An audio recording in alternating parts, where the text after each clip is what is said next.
Social science part 1 class 10 chapter 2 സ്വാതന്ത്ര്യം സമത്വം സാഹോദര്യം 1789 ജൂൺ 20 ഫ്രാൻസിന്റെ രാഷ്ട്രീയ ശിലാകേന്ദ്രവും യൂറോപ്പിലെ പ്രധാന നഗരങ്ങളിൽ ഒന്നുമായിരുന്ന പാരീസ് മഴയിൽ കുതിർന്നു നിൽക്കുകയായിരുന്നു. എന്നാൽ പാരീസിന്റെ രാഷ്ട്രീയ കാലാവസ്ഥ തികച്ചും ചൂടേറിയതായിരുന്നു. ഫ്രഞ്ച് പാർലമെന്റായ എസ്റ്റേറ്റ് ജനറലിന്റെ മൂന്നാമത്തെ വിഭാഗത്തിന്റെ പ്രതിനിധികൾക്ക് പാർലമെന്റിലേക്ക് പ്രവേശനം നിഷേധിക്കപ്പെട്ടു. അതിനെ തുടർന്ന് അവർ തൊട്ടടുത്ത ടെന്നീസ് കോർട്ടിൽ സമ്മേളിച്ചു. ഫ്രാൻസിൽ ജനങ്ങൾക്ക് പരമാധികാരമുള്ള ഒരു ലിഖിത ഭരണഘടന തയ്യാറാക്കുന്നതുവരെ പിരിഞ്ഞു പോകില്ലെന്ന് അവർ പ്രതിജ്ഞയെടുത്തു. ഫ്രാൻസിന്റെയും യൂറോപ്പിന്റെയും പിൽക്കാല ചരിത്രത്തെ നിർണായകമായി സ്വാധീനിച്ച ജനമുന്നേറ്റത്തെക്കുറിച്ചാണ് ഈ പാഠഭാഗത്ത് ചർച്ച ചെയ്യുന്നത്. ഫ്രഞ്ച് വിപ്ലവം. ആധുനിക ലോക ചരിത്രത്തെ സ്വാധീനിച്ച പ്രധാന വിപ്ലവമായിരുന്നു ഫ്രഞ്ച് വിപ്ലവം. ഫ്രഞ്ച് വിപ്ലവത്തിലേക്ക് നയിച്ചത് ഫ്രാൻസിൽ അന്ന് നിലനിന്നിരുന്ന രാഷ്ട്രീയ, സാമൂഹിക, സാമ്പത്തിക പശ്ചാത്തലം. വിപ്ലവത്തിലൂടെ ഫ്രാൻസിലെ സ്വച്ഛാധിപത്യ ഭരണം അവസാനിപ്പിച്ചു. സമൂഹത്തിലെ മധ്യവർഗത്തിന്റെയും സ്ത്രീകളുടെയും പങ്കാളിത്തം ഫ്രഞ്ച് വിപ്ലവത്തെ വേറിട്ടതാക്കി മാറ്റി. ദേശീയതയുടെയും ദേശരാഷ്ട്രങ്ങളുടെയും വളർച്ചയ്ക്ക് കാരണമായി തീർന്ന ഈ വിപ്ലവത്തിന്റെ ആശയങ്ങൾ പിൽക്കാല സ്വാതന്ത്ര്യ സമരങ്ങളെയും വിപ്ലവങ്ങളെയും ലോക ചരിത്രത്തെയും തന്നെ ഗണ്യമായി സ്വാധീനിച്ചു. ഫ്രാൻസിലെ സ്വേച്ഛാധിപത്യ ഭരണക്രമം. ഫ്രാൻസിൽ നിലനിന്നിരുന്ന സ്വേച്ഛാധിപത്യ ഭരണ വ്യവസ്ഥയ്ക്ക് എതിരെയായിരുന്നു ജനമുന്നേറ്റം ഉയർന്നു വന്നത്. പതിറ്റാണ്ടുകളായി ഫ്രാൻസ് ഭരിച്ചിരുന്നത് ബൂർബൺ രാജവംശമായിരുന്നു. ഈ രാജവംശത്തിലെ ഭരണാധികാരികളെല്ലാം പൊതുവെ സ്വേച്ഛാധിപതികളായിരുന്നു. രാജാധികാരം ദൈവദത്തമാണ് എന്നായിരുന്നു അവർ വിശ്വസിച്ചിരുന്നത്. എസ്റ്റേറ്റ് ജനറൽ എന്ന പേരിൽ ഒരു പാർലമെന്റ് ഉണ്ടായിരുന്നുവെങ്കിലും ദീർഘകാലമായി അത് വിളിച്ചു ചേർക്കാതെയാണ് ഭരണം നടത്തിയിരുന്നത്. 1614 അവസാനമായി പാർലമെന്റ് യോഗം ചേർന്നത്. ബൂർബൺ രാജാക്കന്മാരിൽ പ്രധാനിയായിരുന്നു ഞാനാണ് രാഷ്ട്രമെന്ന് പ്രഖ്യാപിച്ച ലൂയി 14. ഫ്രാൻസിലെ സ്വേച്ഛാധിപത്യ ഭരണക്രമം. ഫ്രാൻസിൽ ജനമുന്നേറ്റം ഉയർന്നു വന്നത് അവിടെ നിലനിന്നിരുന്ന സ്വേച്ഛാധിപത്യ രാഷ്ട്രീയ വ്യവസ്ഥയ്ക്ക് എതിരായിരുന്നു. പതിറ്റാണ്ടുകളായി ഫ്രാൻസ് ഭരിച്ചിരുന്ന രാജവംശം ബൂർബൺ രാജവംശം. ഈ രാജവംശത്തിലെ ഭരണാധികാരികളെല്ലാം പൊതുവെ സ്വേച്ഛാധിപതികളായിരുന്നു. രാജാധികാരം ദൈവദത്തമാണ് എന്നായിരുന്നു അവർ വിശ്വസിച്ചിരുന്നത്. ഫ്രാൻസിലുണ്ടായിരുന്ന പാർലമെന്റിന്റെ പേര് എസ്റ്റേറ്റ് ജനറൽ. ദീർഘകാലമായി അത് വിളിച്ചു ചേർക്കാതെയാണ് ഭരണം നടത്തിയിരുന്നത്. അവസാനമായി പാർലമെന്റ് യോഗം ചേർന്നത് 1614. ഞാനാണ് രാഷ്ട്രം എന്ന് പ്രഖ്യാപിച്ച ബൂർബൺ രാജാക്കന്മാരിൽ പ്രധാനി ലൂയി 14. ലൂയി 14 തുടർന്ന് അധികാരത്തിൽ വന്നത് ലൂയി 15. ലൂയി 15 കാലത്തെ അഴിമതിയും ധൂർത്തും അദ്ദേഹം തുടർച്ചയായി നടത്തിയ യുദ്ധങ്ങളും രാജ്യത്തെയും ജനങ്ങളെയും ദുരിതത്തിലാഴ്ത്തി. തന്റെ ധൂർത്തിനായി പണം കണ്ടെത്താൻ അദ്ദേഹം ജനങ്ങളുടെ മേൽ പുതിയ നികുതികൾ അടിച്ചേൽപ്പിച്ചു. ഇതിൽ പ്രധാനമായി പറയുന്നത് ഫ്രാൻസിലെ സ്വേച്ഛാധിപത്യ ഭരണക്രമമാണ്. ഇതിൽ ഈ ഒരു പാഠഭാഗത്തിൽ ഈ ഒരു പേജിൽ പ്രധാനമായിട്ടും പറയുന്നത് ബൂർബൺ രാജാക്കന്മാരിൽ പ്രധാനിയായിരുന്നു ഞാനാണ് രാഷ്ട്രമെന്ന് പ്രഖ്യാപിച്ച ലൂയി 14 കുറിച്ചാണ്. ആ ലൂയി 14 തന്നെ ഈ ഒരു ഭാഗത്ത് വരുന്നതാണ് ദൈവ ദത്താധികാര സിദ്ധാന്തം, ഡിവൈൻ റൈറ്റ്സ് തിയറി.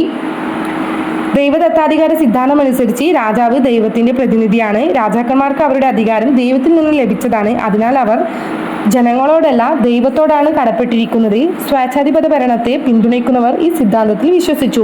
അപ്പോൾ യൂറോപ്പിന്റെ ഒരു മാപ്പ് ഇവിടെ കാണുന്നുണ്ട്, ഭൂപടം. അതിൽ എവിടെയൊക്കെയാണ് യൂറോപ്പ് വ്യാപിച്ചിരിക്കുന്നത്. 1789 ഇവിടെ നെതർലാൻഡ് കാണുന്നുണ്ട്, ജർമ്മൻ സ്റ്റേറ്റ്സ് ഉണ്ട്, അതിന് താഴെയായിട്ട് ഫ്രാൻസ് ഉണ്ട്. അപ്പോൾ ഇവിടെ നമുക്ക് കാണാൻ വേണ്ടി സാധിക്കുന്നുണ്ട് എവിടെയാണ് ജർമ്മൻ സ്റ്റേറ്റ്സ് വരുന്നത്. അതുപോലെ തന്നെ യൂറോപ്പിന്റെ ഒരു ഭൂപട നിരീക്ഷകർ ഫ്രാൻസിൽ സ്ഥാനം കണ്ടെത്താനാണ് പറയുന്നത്.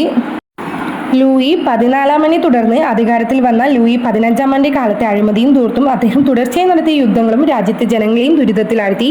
തന്റെ ധൂർത്തിനായി പണം കണ്ടെത്താൻ അദ്ദേഹം ജനങ്ങളുടെ മേൽ പുതിയ നികുതികൾ അടിച്ചേൽപ്പിച്ചു. ലൂയി 16 പിന്നീട് അധികാരത്തിലെത്തിയത്. 14 15 ഭരണത്തിൽ ധൂർത്താണ് കാഴ്ചവെച്ചിരുന്നത്. അതുകൊണ്ട് തന്നെ പിന്നീട് വന്ന ഭരണാധികാരിയായിരുന്നു ലൂയി 16. എന്നാൽ അദ്ദേഹത്തിന് ഭരണകാര്യങ്ങളിൽ മതിയായ താല്പര്യം പ്രകടിപ്പിച്ചിരുന്നില്ല. വിശ്വസ്തരായ മന്ത്രിമാരുടെ കൈകളിലായിരുന്നു രാജ്യം ഭദ്രമാണെന്ന് വിശ്വസിച്ചിരുന്നത് അദ്ദേഹത്തിനുണ്ടായിരുന്നത്. അതുകൊണ്ട് തന്നെ അദ്ദേഹത്തിന്റെ ഭാര്യ രാജ്ഞിയായിരുന്ന മാരി ആന്റോയിനറ്റ് ഭരണകാര്യങ്ങളിൽ തുടർച്ചയായി ഇടപെട്ടിരുന്നു. രാജ്ഞിയുടെ ധാരാളിത്തവും ധൂർത്തും രാജാവ് കണ്ണിൽ നിന്ന് നടിച്ചു. ഇത് ജനങ്ങളിൽ അസംതൃപ്തി ഉളവാക്കി. അപ്പോൾ നല്ലൊരു രാജഭരണം കാഴ്ചവെക്കാൻ വേണ്ടിയിട്ട് ലൂയി 16 കഴിഞ്ഞിരുന്നില്ല. രാജ്ഞിയുടെ ധൂർത്തും രാജ്യങ്ങളിൽ എന്തായിരുന്നു, സാധാരണ ജനവിഭാഗങ്ങൾക്ക് അത്ര സംതൃപ്തി ഉളവാക്കിയിട്ടുണ്ടായിരുന്നില്ല. ഫ്രാൻസിലെ ഭരണാധികാരികൾ ജനങ്ങൾക്ക് അപ്രിയരായി തീരുവാനുള്ള പ്രധാന കാരണം എന്ന് പറയുന്നത് ഇത് തന്നെയായിരുന്നു. ഫ്രഞ്ച് സാമൂഹിക വ്യവസ്ഥ. പ്രഭുക്കൾ യുദ്ധം ചെയ്യുന്നു, പുരോഹിതർ പ്രാർത്ഥിക്കുന്നു, സാധാരണക്കാർ നികുതി കൊടുക്കുന്നു. ഇത് ഫ്രാൻസിലെ സാധാരണക്കാരുടെ ഇടയിൽ പ്രചാരത്തിലുണ്ടായിരുന്ന ഒരു പഴഞ്ചൊല്ലായിരുന്നു. ഫ്രാൻസിലെ സാധാരണക്കാരുടെ ഇടയിൽ പ്രചാരത്തിലുണ്ടായിരുന്ന ഒരു പഴഞ്ചൊല്ലായി ഇതെന്തുകൊണ്ടാണ് ഇതിങ്ങനെ അർത്ഥമാക്കുന്നതെന്ന് വെച്ചാൽ 18ാം നൂറ്റാണ്ടിൽ ഫ്രഞ്ച് സമൂഹത്തെ 3 തട്ടുകളായി അല്ലെങ്കിൽ എസ്റ്റേറ്റുകളായിട്ട് വിഭജിച്ചിരുന്നു. പുരോഹിതർ 1ാം എസ്റ്റേറ്റിലും പ്രഭുക്കർ 2ാം എസ്റ്റേറ്റിലും സാധാരണക്കാർ 3ാം എസ്റ്റേറ്റിലുമാണ് ഉൾപ്പെട്ടിട്ടുണ്ടായിരുന്നത്. 18ാം നൂറ്റാണ്ടിൽ ഫ്രഞ്ച് സമൂഹത്തെ എത്ര തട്ടുകളായിട്ടാണ് തിരിച്ചിരുന്നത്? 3 തട്ടുകളായിട്ട് വിഭജിച്ചിരുന്നു. ഇത് പ്രധാനമായിട്ട് PSC പരീക്ഷകളിലും ചോദിച്ചിട്ടുണ്ട്. കഴിഞ്ഞ PSC പരീക്ഷയിൽ എത്ര എസ്റ്റേറ്റ്സ് ആയിട്ട് തിരിച്ചിട്ടുണ്ട്, അതിൽ 3ാമത്തെ എസ്റ്റേറ്റ്സ് സാധാരണക്കാരായിരുന്നു, അങ്ങനെ ചോദിച്ചിട്ടുണ്ടായിരുന്നു. അപ്പം പുരോഹിതർ എന്ന് പറയുന്നത് 1ാമത്തെ എസ്റ്റേറ്റ്.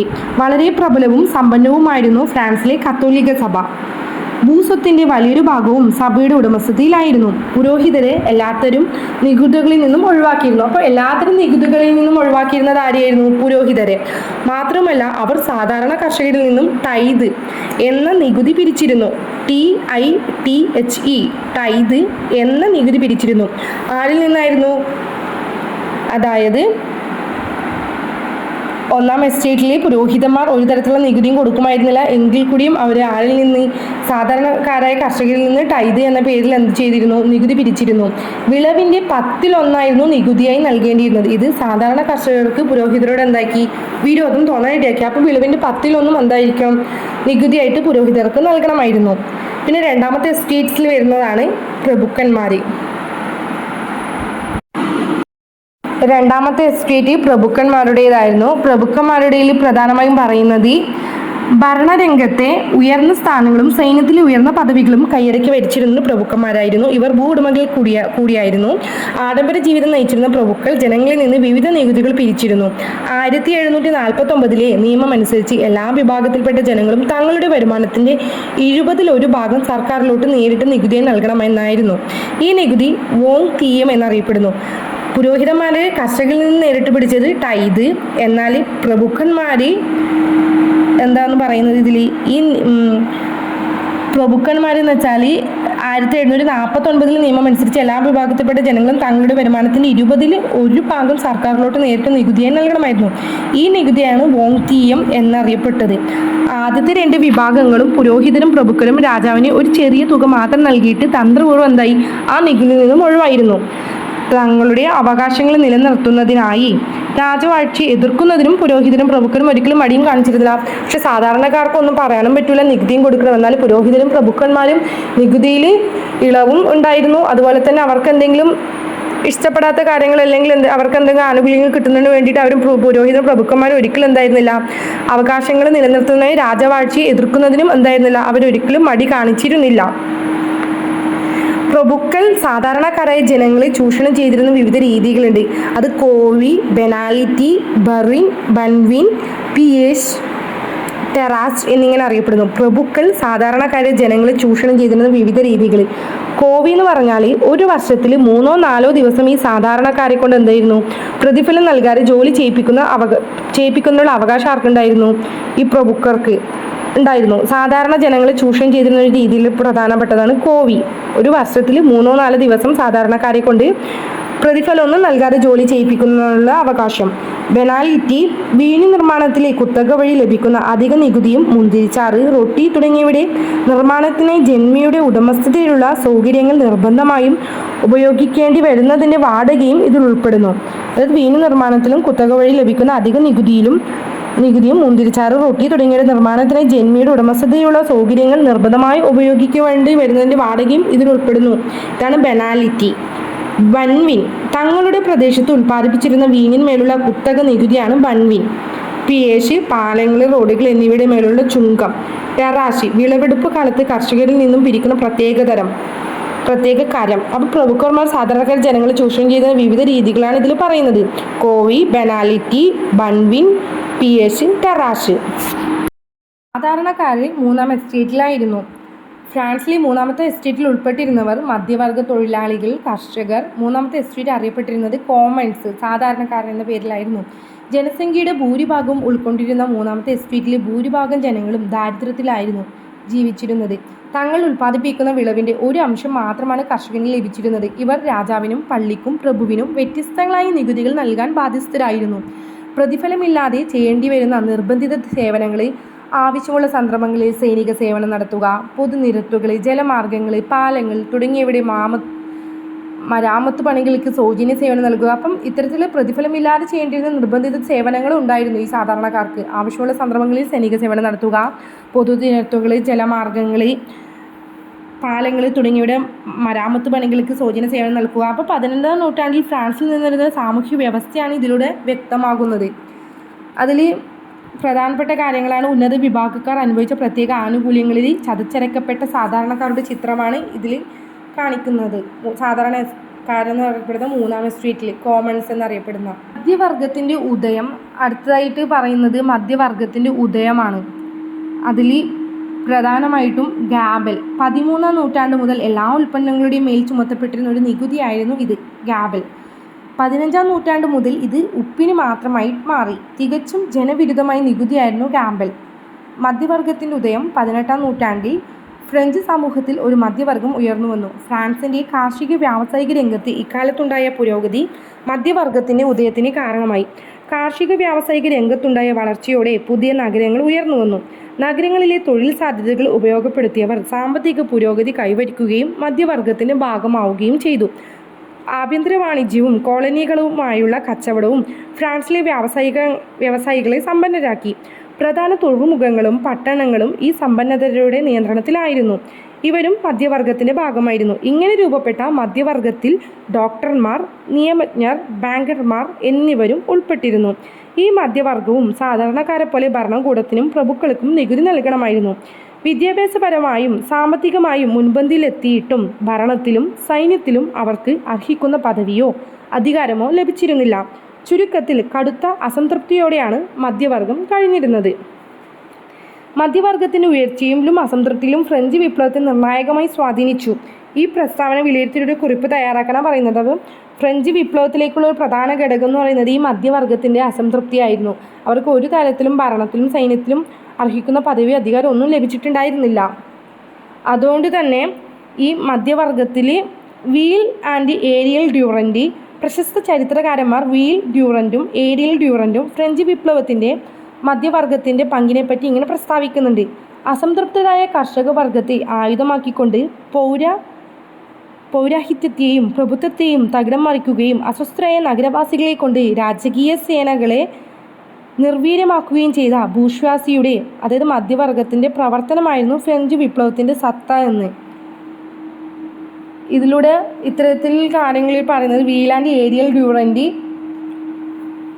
പ്രശസ്തമായ ചരിത്രകാരന്മാരാണ് ഈ മധ്യവർഗത്തിൻ്റെ പങ്കിനെ കുറിച്ച് പറയുന്നത്. ഫ്രഞ്ച് വിപ്ലവത്തിൻ്റെ അസംതൃപ്തരായ കർഷക വർഗത്തെ ആയുധമാക്കിക്കൊണ്ട് പൗരത്വത്തെയും പ്രഭുത്വത്തെയും തകിടം മറിക്കുകയും അസ്വസ്ഥരായ നഗരവാസികളെ കൊണ്ട് രാജകീയ സേനകളെ നിർവീര്യമാക്കുകയും ചെയ്ത ബൂർഷ്വാസിയുടെ, അതായത് മധ്യവർഗത്തിൻ്റെ പ്രവർത്തനമായിരുന്നു ഫ്രഞ്ച് വിപ്ലവത്തിൻ്റെ സത്ത എന്നാണ് വീൽ ആൻഡ് ഏരിയൽ ഡ്യൂറൻറ്റ് ഇതിലൂടെ പറയുന്നത്.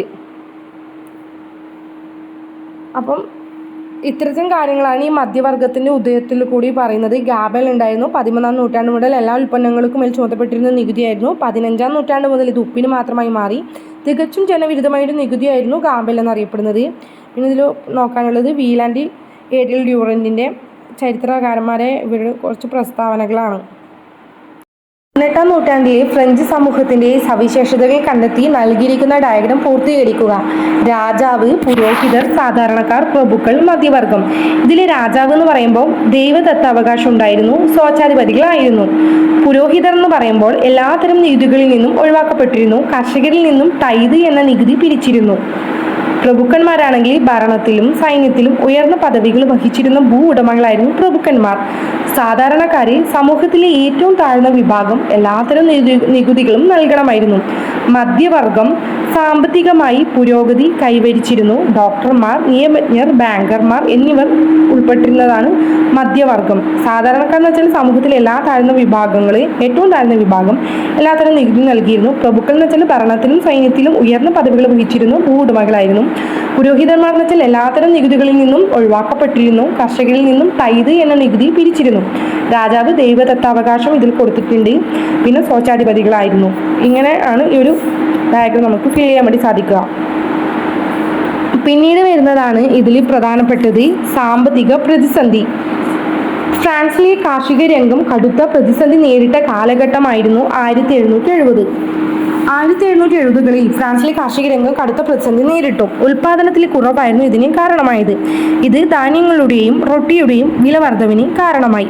1730 1789 ഇടയിൽ ഉള്ള കാലത്ത് ധാന്യങ്ങളുടെ വിലയിൽ 60% വർധനവുണ്ടായി. എന്നാൽ തൊഴിലാളികളുടെ കൂലിയിലെ വർധനവ് 22% മാത്രമായിരുന്നു. തീറ്റപ്പുല്ലിനുണ്ടായ കടുത്ത ക്ഷാമം കന്നുകാലി സമ്പത്തിൽ വലിയ കുറവുണ്ടാക്കി. ജനസംഖ്യയുടെ 1/3 ഭാഗത്തെ ഈ പ്രശ്നം പ്രതികൂലമായി ബാധിച്ചു. ബ്രിട്ടനുമായി ഫ്രാൻസ് ഒപ്പുവെച്ച കച്ചവട കരാർ പ്രകാരം ബ്രിട്ടീഷ് ഉൽപ്പന്നങ്ങളുടെ മേലുള്ള ഇറക്കുമതി തീരുവയിൽ വലിയ കുറവുണ്ടായി. ഇതോടെ ഫ്രഞ്ച് വിപണിയിൽ ബ്രിട്ടീഷ് ഉൽപ്പന്നങ്ങൾ വന്നു നിറയുകയും ഫ്രാൻസിലെ കരകൗശല തൊഴിലാളികൾ തൊഴിൽ രഹിതരാവുകയും ചെയ്തു. ഇങ്ങനെ അസംതൃപ്തരായ കർഷകരും കരകൗശല തൊഴിലാളികളും മറ്റ് തൊഴിലുകാരും ഭരണകൂടത്തിനെതിരെ തെരുവിലിറങ്ങി.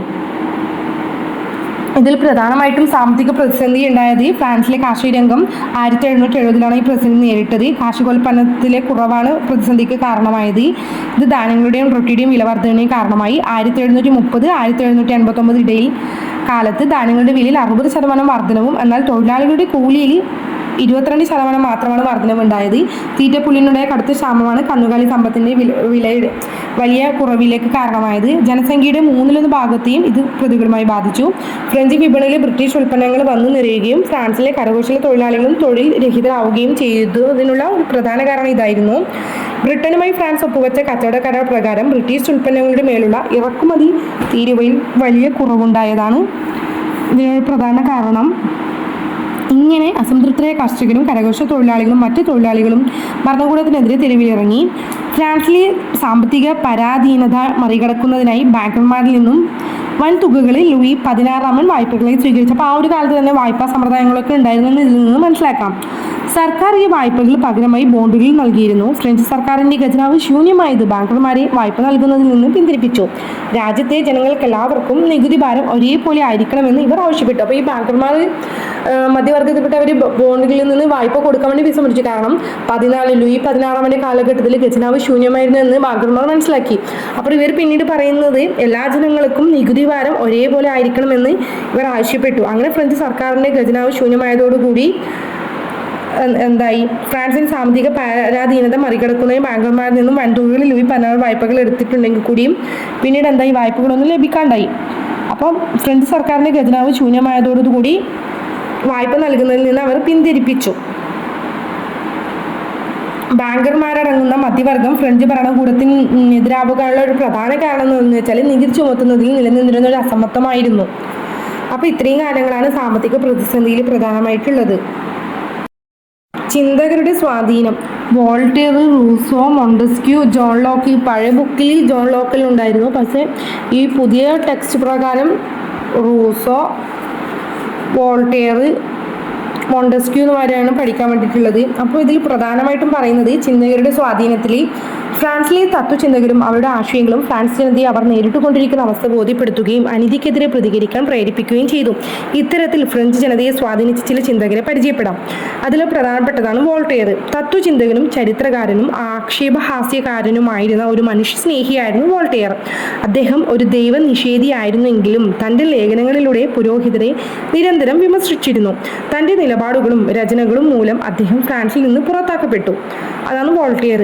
വോൾട്ടേറെ കുറിച്ച് പ്രധാനമായി പറയുകയാണെങ്കിൽ തത്വചിന്തകനും ചരിത്രകാരനും ആശയഹാസ്യകാരനുമായിരുന്നു. മനുഷ്യസ്നേഹിയുമായിരുന്നു വോൾട്ടേർ. അദ്ദേഹത്തിൻ്റെ ദൈവ നിഷേധിയായിരുന്നെങ്കിലും തൻ്റെ ലേഖനങ്ങളും പുരോഹിതരെ നിരന്തരം വിമർശിച്ചു. തൻ്റെ നിലപാടുകളും രചനകളും മൂലം അദ്ദേഹം ഫ്രാൻസിൽ നിന്നും പുറത്താക്കപ്പെട്ടു. അപ്പോൾ ഞാനൊരു ദൈവ നിഷേധിയല്ല, പക്ഷേ ഫ്രഞ്ച് പൗരോഹിത്യത്തിലെ തിന്മകൾക്കെതിരെ ഞാൻ എൻ്റെ ലേഖനങ്ങളിലൂടെ നിരന്തരം പ്രതികരിച്ചു കൊണ്ടേയിരിക്കുമെന്ന് പറഞ്ഞതാണ് വോൾട്ടേർ. പിന്നെ അടുത്ത ഒരു ചിന്തകനാണ് റൂസോ. വിദ്യാഭ്യാസ ചിന്തകനും രാഷ്ട്രീയ മാംസകനുമായിരുന്ന റൂസോ അദ്ദേഹത്തിന്റെ കൃതിയായ സാമൂഹ്യ ഉടമ്പടി ദി സോഷ്യൽ കോൺട്രാക്റ്റ് വ്യക്തിയും രാഷ്ട്രവും തമ്മിലുള്ള ബന്ധത്തെ നിർവചിച്ചു. ജനങ്ങൾ തങ്ങളുടെ ക്ഷേമത്തിനും ഉന്നമനത്തിനും വേണ്ടി ഒരു കരാർ പ്രകാരം രാജാവിനെ സൃഷ്ടിച്ചു. ഉത്തരവാദിത്തങ്ങൾ രാജാവ് ലംഘിച്ചിരിക്കുന്നു, അതിനാൽ രാജാവിനെ ഭരിക്കാനുള്ള അവകാശം നഷ്ടപ്പെട്ടിരിക്കുന്നു എന്ന് അദ്ദേഹം അഭിപ്രായപ്പെട്ടു. നല്ല നിയമം നല്ല പൗരരെ സൃഷ്ടിക്കുന്നു എന്ന് അദ്ദേഹം വാദിച്ചു. റൂസോ നിലവിലുള്ള അധികാരി ഘടനയെ എതിർത്തു. റൂസോയുടെ ആശയങ്ങൾ പ്രകൃതിവാദത്തെ അടിസ്ഥാനമാക്കിയുള്ളതായിരുന്നു. മനുഷ്യർ സ്വതന്ത്രനായി ജനിക്കുന്നു, എന്നാൽ അവൻ എല്ലായിടത്തും ചങ്ങലകളിലാണ്. ഇത് റൂസോന്റെ വളരെ പ്രശസ്തമായൊരു വാക്കുകളാണ്. മനുഷ്യൻ സ്വതന്ത്രനായി ജനിക്കുന്നു, എന്നാൽ അവൻ എല്ലായിടത്തും ചങ്ങലകളിലാണ് എന്നതായിരുന്നു റൂസോയുടെ അഭിപ്രായം. റൂസോയുടെ കൃതികൾ ഫ്രഞ്ച് വിപ്ലവത്തിന് പ്രചോദനമായി തീർന്നു. അപ്പോൾ പ്രധാന ചിന്തകനായിരുന്ന റൂസോ വിദ്യാഭ്യാസ ചിന്തകനും രാഷ്ട്രീയ മീമാംസകനുമായിരുന്നു. വ്യക്തിയും രാഷ്ട്രവും തമ്മിലുള്ള ബന്ധത്തെ നിർവചിച്ചിരുന്നു. റൂസോയുടെ കൃതിയാണ് സാമൂഹ്യ ഉടമ്പടി ദ സോഷ്യൽ കോൺട്രാക്റ്റ്. നല്ല നിയമം നല്ല പൗരരെ സൃഷ്ടിക്കുന്നു എന്ന് അദ്ദേഹം വാദിച്ചു. റൂസോ നിലവിലുള്ള അധികാരഘടനയെ എതിർത്തു. റൂസോയുടെ ആശയങ്ങൾ പ്രകൃതിവാദത്തെ അടിസ്ഥാനമാക്കിയുള്ളതായിരുന്നു. റൂസോയുടെ കൃതികൾ ഫ്രഞ്ച് വിപ്ലവത്തിന് പ്രചോദനമായി തീർന്നു. ജനങ്ങൾ തങ്ങളുടെ ക്ഷേമത്തിനും ഉന്നമനത്തിനും വേണ്ടി ഒരു കരാർ പ്രകാരം രാജാവിനെ സൃഷ്ടിച്ചു. ഉത്തരവാദിത്തങ്ങളിൽ രാജാവ് ലംഘിച്ചിരിക്കുന്നു, അതിനാൽ രാജാവിനെ ഭരിക്കാനുള്ള അവകാശം നഷ്ടപ്പെട്ടിരിക്കുന്നു. റൂസോ പറഞ്ഞു, മനുഷ്യൻ സ്വതന്ത്രനായി ജനിക്കുന്നു, എന്നാൽ അവൻ എല്ലായിടത്തും ചങ്ങലകളിലാണ്. ഇത് പ്രധാനപ്പെട്ട ഒരു കോട്സാണ് റൂസോയുടെ. പിന്നെ അടുത്തതായിട്ട് വരുന്നത് മോണ്ടസ്ക്യൂ ക്രൈസ്തവ സഭയുടെ ദൂഷ്യങ്ങളെയും രാഷ്ട്രത്തിന്റെ സ്വച്ഛാധിപത്യത്തെയും വിമർശിച്ചു. നിയന്ത്രിത രാജവാഴ്ചയെ അനുകൂലിച്ച അദ്ദേഹം വ്യക്തികളുടെ സ്വാതന്ത്ര്യം ഉറപ്പുവരുത്തുന്നതിനും ഗവൺമെന്റിന്റെ അധികാരത്തെ നിയമനിർമ്മാണം, ഭരണനിർവഹണം, നീതിന്യായ വിഭാഗം എന്നിങ്ങനെ 3ആയി തരംതിരിക്കാമെന്ന് നിർദ്ദേശിച്ചു. അദ്ദേഹത്തിന്റെ പ്രശസ്ത കൃതിയായ നിയമത്തിന്റെ ആത്മാവ് ദ സ്പിരിറ്റ് ഓഫ് ലോസ് എന്ന ഗ്രന്ഥം ഗവൺമെന്റിന്റെ തത്വങ്ങളും നിയമത്തിന്റെയും ഭരണഘടനയുടെയും പരിണാമവും വിശകലനം ചെയ്യുന്നു.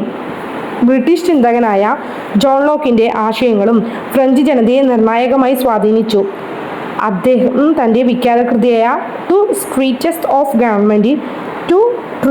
ഓഫ് ഗവൺമെന്റ് രാജാവിൻ്റെ ദൈവദത്താവകാശത്തെയും സ്വച്ഛാധികാരത്തെയും നിരാകരിച്ചു. ഫിസിയോക്രാറ്റുകൾ എന്നറിയപ്പെട്ടിരുന്ന സാമ്പത്തിക വിദഗ്ധനും ഫ്രഞ്ച് ജനതയെ സ്വാധീനിച്ചിരുന്നു. ഇവരിൽ പ്രമുഖനായിരുന്ന ടർഗോ, നെക്കർ തുടങ്ങിയവർ. ലൂയി 16 ഉപദേഷ്ടാവായിരുന്ന ടർഗോ ഫ്രാൻസിന്റെ സാമ്പത്തിക സ്ഥിതി മെച്ചപ്പെടുത്തുന്നതിനായി അനേകം പദ്ധതികൾ ആവിഷ്കരിച്ചു. മധ്യവർഗത്തിന്റെ താല്പര്യങ്ങളായിരുന്നു ഇവരുടെ സാമ്പത്തിക നയങ്ങളിൽ പ്രതിഫലിച്ചത്. കൃഷിക്ക് പ്രോത്സാഹനം നൽകുക, ഭക്ഷ്യവസ്തുക്കളിൽ വ്യാപാര സ്വാതന്ത്ര്യം അനുവദിക്കുക എന്നിവയിൽ പ്രധാനപ്പെട്ടവയായിരുന്നു. ഈ പരിഷ്കാരങ്ങൾ ഒരു പരിധിവരെ ഫ്രാൻസിന്റെ സാമ്പത്തിക സ്ഥിതി മെച്ചപ്പെടുത്തി. എന്നാൽ മാരി അന്റോയിനറ്റ് ചെലവ് ചുരുക്കാൻ തയ്യാറാകാതിരുന്നത് ടർഗോ രാജ്ഞിയുമായി ശത്രുതയിലാകുന്നതിന് കാരണമായി. രാജ്ഞിയുടെ എതിർപ്പ് മൂലം ലൂയി 16 ടർഗോയെ മന്ത്രിസ്ഥാനത്തു നിന്നും പിരിച്ചുവിട്ടു. പുതിയ ഉപദേഷ്ടാവായി നിയമിക്കപ്പെട്ട നെക്കർ ടർഗോയുടെ പരിഷ്കാരം തുടരുവാൻ ശ്രമിച്ചെങ്കിലും ദേശീയ സഭയുടെ എതിർപ്പും ഇംഗ്ലണ്ടുമായുള്ള യുദ്ധവും മൂലം പുറത്താക്കപ്പെട്ടു. തുടർന്ന് അധികാരത്തിൽ വന്ന രാജാവിന്റെ ഉപദേഷ്ടാക്കൾക്കും ഫ്രാൻസിന്റെ സാമ്പത്തിക സ്ഥിതി മെച്ചപ്പെടുത്തുവാൻ സാധിച്ചില്ല. ഗത്യന്തരമില്ലാതെ നെക്കറെ തിരികെ വിളിക്കാൻ രാജാവ് നിർബന്ധിതനായി.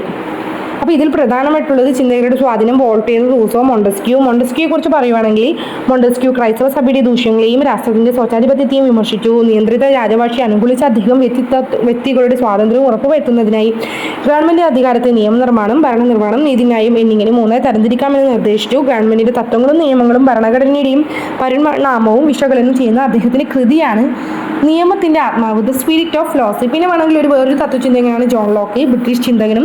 ജോൺ ലോക്കിന്റെ ആശയങ്ങളും ഫ്രഞ്ച് ജനതയെ എന്താക്കിയിട്ടുണ്ട്, കാര്യമായി സ്വാധീനിച്ചിട്ടുണ്ട്.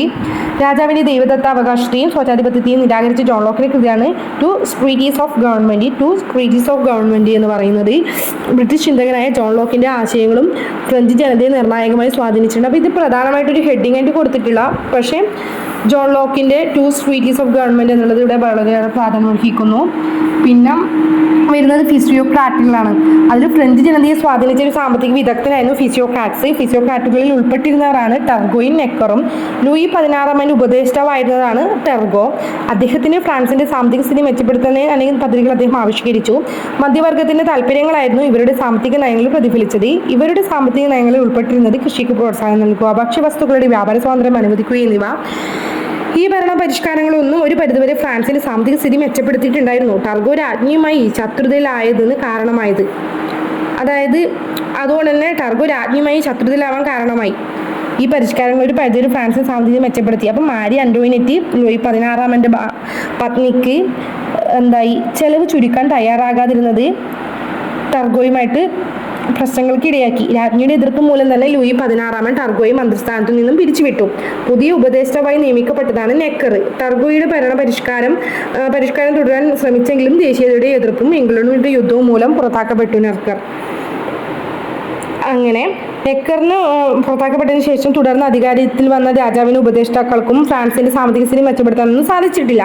ഗദ്യത്തിനുമില്ലാതെ നെക്കറെ രാജാവ് തിരികെ വിളിക്കാൻ വേണ്ടിയിട്ട് നിർബന്ധിതനാവുന്നുണ്ട്. ഇതാണ് ഈ ഒരു ഭാഗങ്ങളിൽ പറയുന്നത്. പിന്നെ അതിൽ തന്നെ വരുന്നതാണ് സലോണുകളും കോഫി ഹൗസുകളും. സലോണുകളും കോഫി ഹൗസുകളും എന്ന് വെച്ചാൽ ഫ്രാൻസിലെ ആശയവിനിമയത്തിനും രാഷ്ട്രീയ ചർച്ചകൾക്കുമുള്ള കേന്ദ്രങ്ങളായി പ്രവർത്തിച്ചതാണ് സലോണുകളും കോഫി ഹൗസുകളും. വിദ്യാസമ്പന്നരും പ്രബുദ്ധരായ സ്ത്രീകളും അവിടെ സലോണുകൾ സംഘടിപ്പിച്ചിരുന്നത് വീടുകളിലാണ്. ഈ സലോണുകളിൽ ദാർശനികൾ, എഴുത്തുകാർ, ചിന്തകർ, സാമൂഹ്യ പരിഷ്കർത്താക്കൾ എന്നിവരുടെ ആശയങ്ങളെ പറ്റി ചർച്ചകൾ നടന്നു. ഈ ചർച്ചകൾ വിപ്ലവാശയങ്ങൾക്ക് പ്രചോദനം നൽകി. അതുപോലെ സാധാരണ പൗരർ, പത്രപ്രവർത്തകർ തുടങ്ങിയവർ സ്ഥിരമായി ചർച്ച നടത്തിയിരുന്ന ജനപ്രിയ കേന്ദ്രങ്ങളായി കോഫി ഹൗസുകൾ മാറി. ഇവിടങ്ങളിൽ വിപ്ലവ പ്രവർത്തനങ്ങൾ ആസൂത്രണം ചെയ്യപ്പെടുകയും സ്വേച്ഛാധിപത്യം വിമർശിക്കപ്പെടുകയും ചെയ്തിരുന്നു. അതാണ് സലോണുകളും കോഫി ഹൗസുകളും. ഫ്രഞ്ച് ചിന്തകരും അവരുടെ പ്രധാന ആശയങ്ങളും പട്ടികപ്പെടുത്തിയിട്ട് ഒരു സചിത്ര ചാർട്ട് തയ്യാറാക്കാൻ വേണ്ടി പറയുന്നുണ്ട്. പിന്നെ അതിനുശേഷം വരുന്നതാണ് എസ്റ്റുവരി ജനറൽ സമ്മേളിക്കുന്നു. 18-ാം നൂറ്റാണ്ടിൽ ഫ്രാൻസ് അഭിമുഖീകരിച്ച കടുത്ത സാമ്പത്തിക പ്രതിസന്ധിയെ പറ്റി നമ്മൾ ചർച്ച ചെയ്തിട്ടുണ്ട് നേരത്തെ. ഇത് തരണം ചെയ്യാൻ വേണ്ടിയിട്ട് പുതിയ നികുതികൾ ചുമത്തേണ്ടത് അനിവാര്യമായി മാറി. ഇതിനായി നെക്കറിന്റെ നിർദ്ദേശപ്രകാരം ലൂയി 16 ഫ്രഞ്ച് പാർലമെന്റിന് എസ്റ്റുവരി ജനറൽ വിളിച്ചു ചേർക്കാൻ തീരുമാനിച്ചു. 175 വർഷങ്ങൾക്ക് ശേഷമാണ് വീണ്ടും എസ്റ്റുവരി ജനറൽ വിളിച്ചു ചേർക്കാൻ വേണ്ടി തീരുമാനിച്ചത്. അതിന്റെ സംഘടനത്തെ സംബന്ധിച്ച് തർക്കങ്ങൾ ഉടലെടുത്തു. ഫ്രഞ്ച് സമൂഹത്തെ പോലെ എസ്റ്റുവരിയും ജനറലും 3 വിഭജിക്കപ്പെട്ടിരുന്നു. 3 എസ്റ്റുവരികളും പ്രത്യേകം ഹാളുകളിലാണ് സമ്മേളിച്ചിരുന്നത്. ഫ്രഞ്ച് ജനതയുടെ ചെറിയൊരു ശതമാനം മാത്രമായിരുന്നു പുരോഹിതർക്ക്. പ്രതിനിധി സഭയിൽ 255 അംഗങ്ങളാണ് പുരോഹിതന്മാരുടെ ഉണ്ടായിരുന്നത്. ഫ്രഞ്ച് ജനതയിൽ ഏകദേശം 140,000 മാത്രമായിരുന്നു പ്രഭുക്കൾക്ക് പ്രതിനിധി സഭയിൽ 308 അംഗങ്ങളുമായിരുന്നു. ഭൂരിപക്ഷം വരുന്ന സാധാരണക്കാർ ജനങ്ങളെ പ്രതിനിധി സഭയിൽ 621 അംഗങ്ങളാണ് ഉണ്ടായിരുന്നത്. 1ഉം 2ഉം എസ്റ്റേറ്റുകളിലെ അംഗത്വം പരമ്പരാഗതമായിരുന്നു. എന്നാൽ 3ാം എസ്റ്റേറ്റിലെ അംഗങ്ങൾ തിരഞ്ഞെടുക്കപ്പെട്ടവരായിരുന്നു. ഒരു സഭയ്ക്ക് ഒരു വോട്ട് എന്നതായിരുന്നു നിലനിന്നിരുന്ന രീതി. ആദ്യത്തെ 2 സഭകളും ഇതിനെ പിന്തുണച്ചു. 1ഉം 2ഉം എസ്റ്റേറ്റുകൾ ഒത്തുചേർന്നാൽ ഭൂരിപക്ഷം ഉറപ്പാക്കി അവർക്ക് ഭരണകൂടത്തെ നിയന്ത്രിക്കാം എന്നതായിരുന്നു ഇതിന്റെ കാരണം. തങ്ങൾ പ്രതിനിധീകരിക്കുന്ന വിഭാഗങ്ങളുടെ ആവലാതികളും ആവശ്യങ്ങളുമായി എത്തിച്ചേർന്നവരായിരുന്നു 3ാം എസ്റ്റേറ്റിലെ എല്ലാ പുതിയ പ്രതിനിധികളും. എന്നാൽ രാജാവായ ലൂയി 16 ഈ പ്രശ്നങ്ങൾ പരിഹരിക്കുന്നതിനുള്ള യാതൊരു മുന്നൊരുക്കങ്ങളും നടത്തിയിരുന്നില്ല. പാർലമെന്ററി സമ്പ്രദായങ്ങളെക്കുറിച്ച് രാജാവ് വേണ്ടത്ര പരിജ്ഞാനമില്ലാത്തതായിരുന്നു ഇതിന്റെ പ്രധാന കാരണം. അപ്പം ഇതിൽ പ്രധാനമായിട്ടുള്ളത് എസ്റ്റുവരി ജനറൽ സമ്മേളിക്കുന്നുണ്ട്. 18-ാം നൂറ്റാണ്ടിൽ ഫ്രാൻസിൽ അഭിമുഖീകരിച്ച കടുത്ത സാമ്പത്തിക പ്രതിസന്ധികൾ തരണം ചെയ്യാൻ വേണ്ടിയിട്ട് പുതിയ നികുതികൾ ചുമത്തേണ്ടത് അനിവാര്യമായിട്ട് മാറി. നെക്കറിന്റെ നിർദ്ദേശപ്രകാരമാണ് ഫ്രഞ്ച് പാർലമെന്റിന് എസ്റ്റുവരി ജനറൽ വിളിച്ചു ചേർക്കാൻ തീരുമാനിക്കുന്നത്. ലൂയി 16 175 വർഷങ്ങൾക്ക് ശേഷമാണ് വീണ്ടും എസ്റ്റുവരി ജനറൽ വിളിച്ചു ചേർക്കാൻ തീരുമാനിച്ചത്. അതിന്റെ സംഘാടനത്തെ സംബന്ധിച്ച് തർക്കങ്ങളും ഉടലെടുത്തു. ഫ്രഞ്ച് സമൂഹത്തെ എസ്റ്റുവരി ജനറലും 3 വിഭജിക്കപ്പെട്ടിരുന്നു. അതായത് ഫ്രഞ്ച് സമൂഹത്തെ പോലെ തന്നെ ഈ എസ്റ്റേറ്റ് ജനറലും 3 വിഭജിക്കപ്പെട്ടിരുന്നു. 3 എസ്റ്റേറ്റുകളും പ്രത്യേകം ഹാളുകളിലാണ് സമ്മേളിച്ചിരുന്നത്. പ്രതിനിധി സഭയിലെ അംഗങ്ങളുടെ എണ്ണം പുരോഹിതർ 255, പ്രഭുക്കന്മാർ 308, സാധാരണക്കാർ 621. ഫ്രഞ്ച് ജനസംഖ്യയുടെ ചെറിയൊരു ശതമാനം മാത്രമായിരുന്നു പുരോഹിതർ ഉണ്ടായിരുന്നത്, 285. ഫ്രഞ്ച് ജനസംഖ്യയിൽ ഏകദേശം 140,000 മാത്രമായിരുന്നു പ്രഭുക്കർ ഉണ്ടായിരുന്നത്.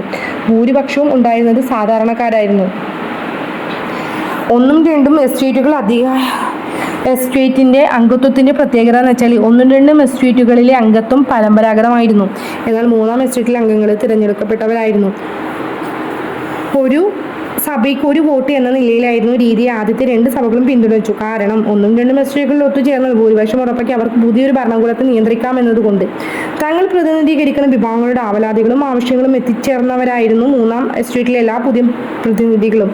എന്നാൽ രാജാവായ ലൂയി 16 ഈ പ്രശ്നങ്ങൾ പരിഹരിക്കാനുള്ള യാതൊരു മുന്നൊരുക്കങ്ങളും നടത്തിയിരുന്നില്ല. പാർലമെന്ററി സമ്പ്രദായത്തെക്കുറിച്ച് രാജാവിന് വേണ്ടത്ര പരിജ്ഞാനമില്ലാത്തതായിരുന്നു ഇതിനൊരു പ്രധാന കാരണമായിട്ട് കണക്കാക്കുന്നുണ്ടായിരുന്നത്. ഈ ഒരു പാഠഭാഗത്തിൽ ഏറ്റവും പ്രധാനപ്പെട്ടതാണ് ടെന്നീസ് കോർട്ട് പ്രതിജ്ഞ. 3ാം എസ്റ്റേറ്റിലെ പ്രതിനിധികൾ 3 സഭകളും ഒരുമിച്ച് സമ്മേളിക്കണമെന്ന് ആവശ്യപ്പെട്ടെങ്കിലും ആദ്യത്തെ 2 സഭകളും ഇതിനോട് അനുകൂലിച്ചില്ല. ഇതേ തുടർന്ന് 1789 ജൂൺ 17 3ാം എസ്റ്റേറ്റിലെ അംഗങ്ങൾ തങ്ങളാണ് ഫ്രാൻസിന്റെ യഥാർത്ഥ ജനപ്രതിനിധികളെന്ന് പ്രഖ്യാപിക്കുകയും തങ്ങളുടെ സഭയെ ഫ്രഞ്ച് ദേശീയ സഭ, ഫ്രഞ്ച് നാഷണൽ അസംബ്ലി എന്ന് വിളിക്കുകയും ചെയ്തു. 1789 ജൂൺ 17 ഉപരിസഭയുടെ പിന്തുണയോടെ ലൂയി 16 ഈ സഭ സമ്മേളിച്ചിരുന്ന ഹാൾ അടച്ചിടുകയും പട്ടാളക്കാവൽ ഏർപ്പെടുത്തുകയും ചെയ്തു. ഉപരിസഭയുടെ പിന്തുണയോടെ ജൂൺ 20 യാങ്, civilian, Bailly, abbe, CS, Mirabeau തുടങ്ങിയവരുടെ നേതൃത്വത്തിൽ തൊട്ടടുത്തുണ്ടായിരുന്ന ടെന്നീസ് കോർട്ടിൽ 3-ാം എസ്റ്റേറ്റിലെ പ്രതിനിധികൾ സമ്മേളിച്ചു. ആരുടെയൊക്കെ പ്രതിനിധികളാണ് ആ നേതൃത്വത്തിൽ ഉണ്ടായിരുന്നത്? യാങ്, civil, Bailly, abbe, CS, Mirabeau തുടങ്ങിയവരുടെ നേതൃത്വത്തിൽ തൊട്ടടുത്തുണ്ടായിരുന്ന ടെന്നീസ് കോർട്ടിൽ 3-ാം എസ്റ്റേറ്റിലെ പ്രതിനിധികൾ സമ്മേളിച്ചു. ആരുടെയൊക്കെ നേതൃത്വത്തിലായിരുന്നു? യാങ്, സിവിയൻ, ബൈലി, അബെ, CS, മിറാബോ തുടങ്ങിയവരുടെ നേതൃത്വത്തിൽ തൊട്ടടുത്തുണ്ടായിരുന്ന ടെന്നീസ് കോർട്ടിൽ 3-ാം എസ്റ്റേറ്റിലെ പ്രതിനിധികൾ സമ്മേളിച്ചു. ഒരു വ്യവസ്ഥാപിത ഭരണഘടന ഉണ്ടാകുന്നതുവരെ തങ്ങൾ പിരിഞ്ഞു പോകില്ലെന്ന് അവർ പ്രഖ്യാപിച്ചു. ഇത് പിൽക്കാലത്ത് ടെന്നീസ് കോർട്ട് പ്രതിജ്ഞ, ടെന്നീസ് കോർട്ട് ഓത്തി എന്നറിയപ്പെട്ടു. ഈ സംഭവമാണ് പാഠഭാഗങ്ങളിലെ ആമുഖത്തിൽ പരാമർശിച്ചിട്ടുള്ളത്.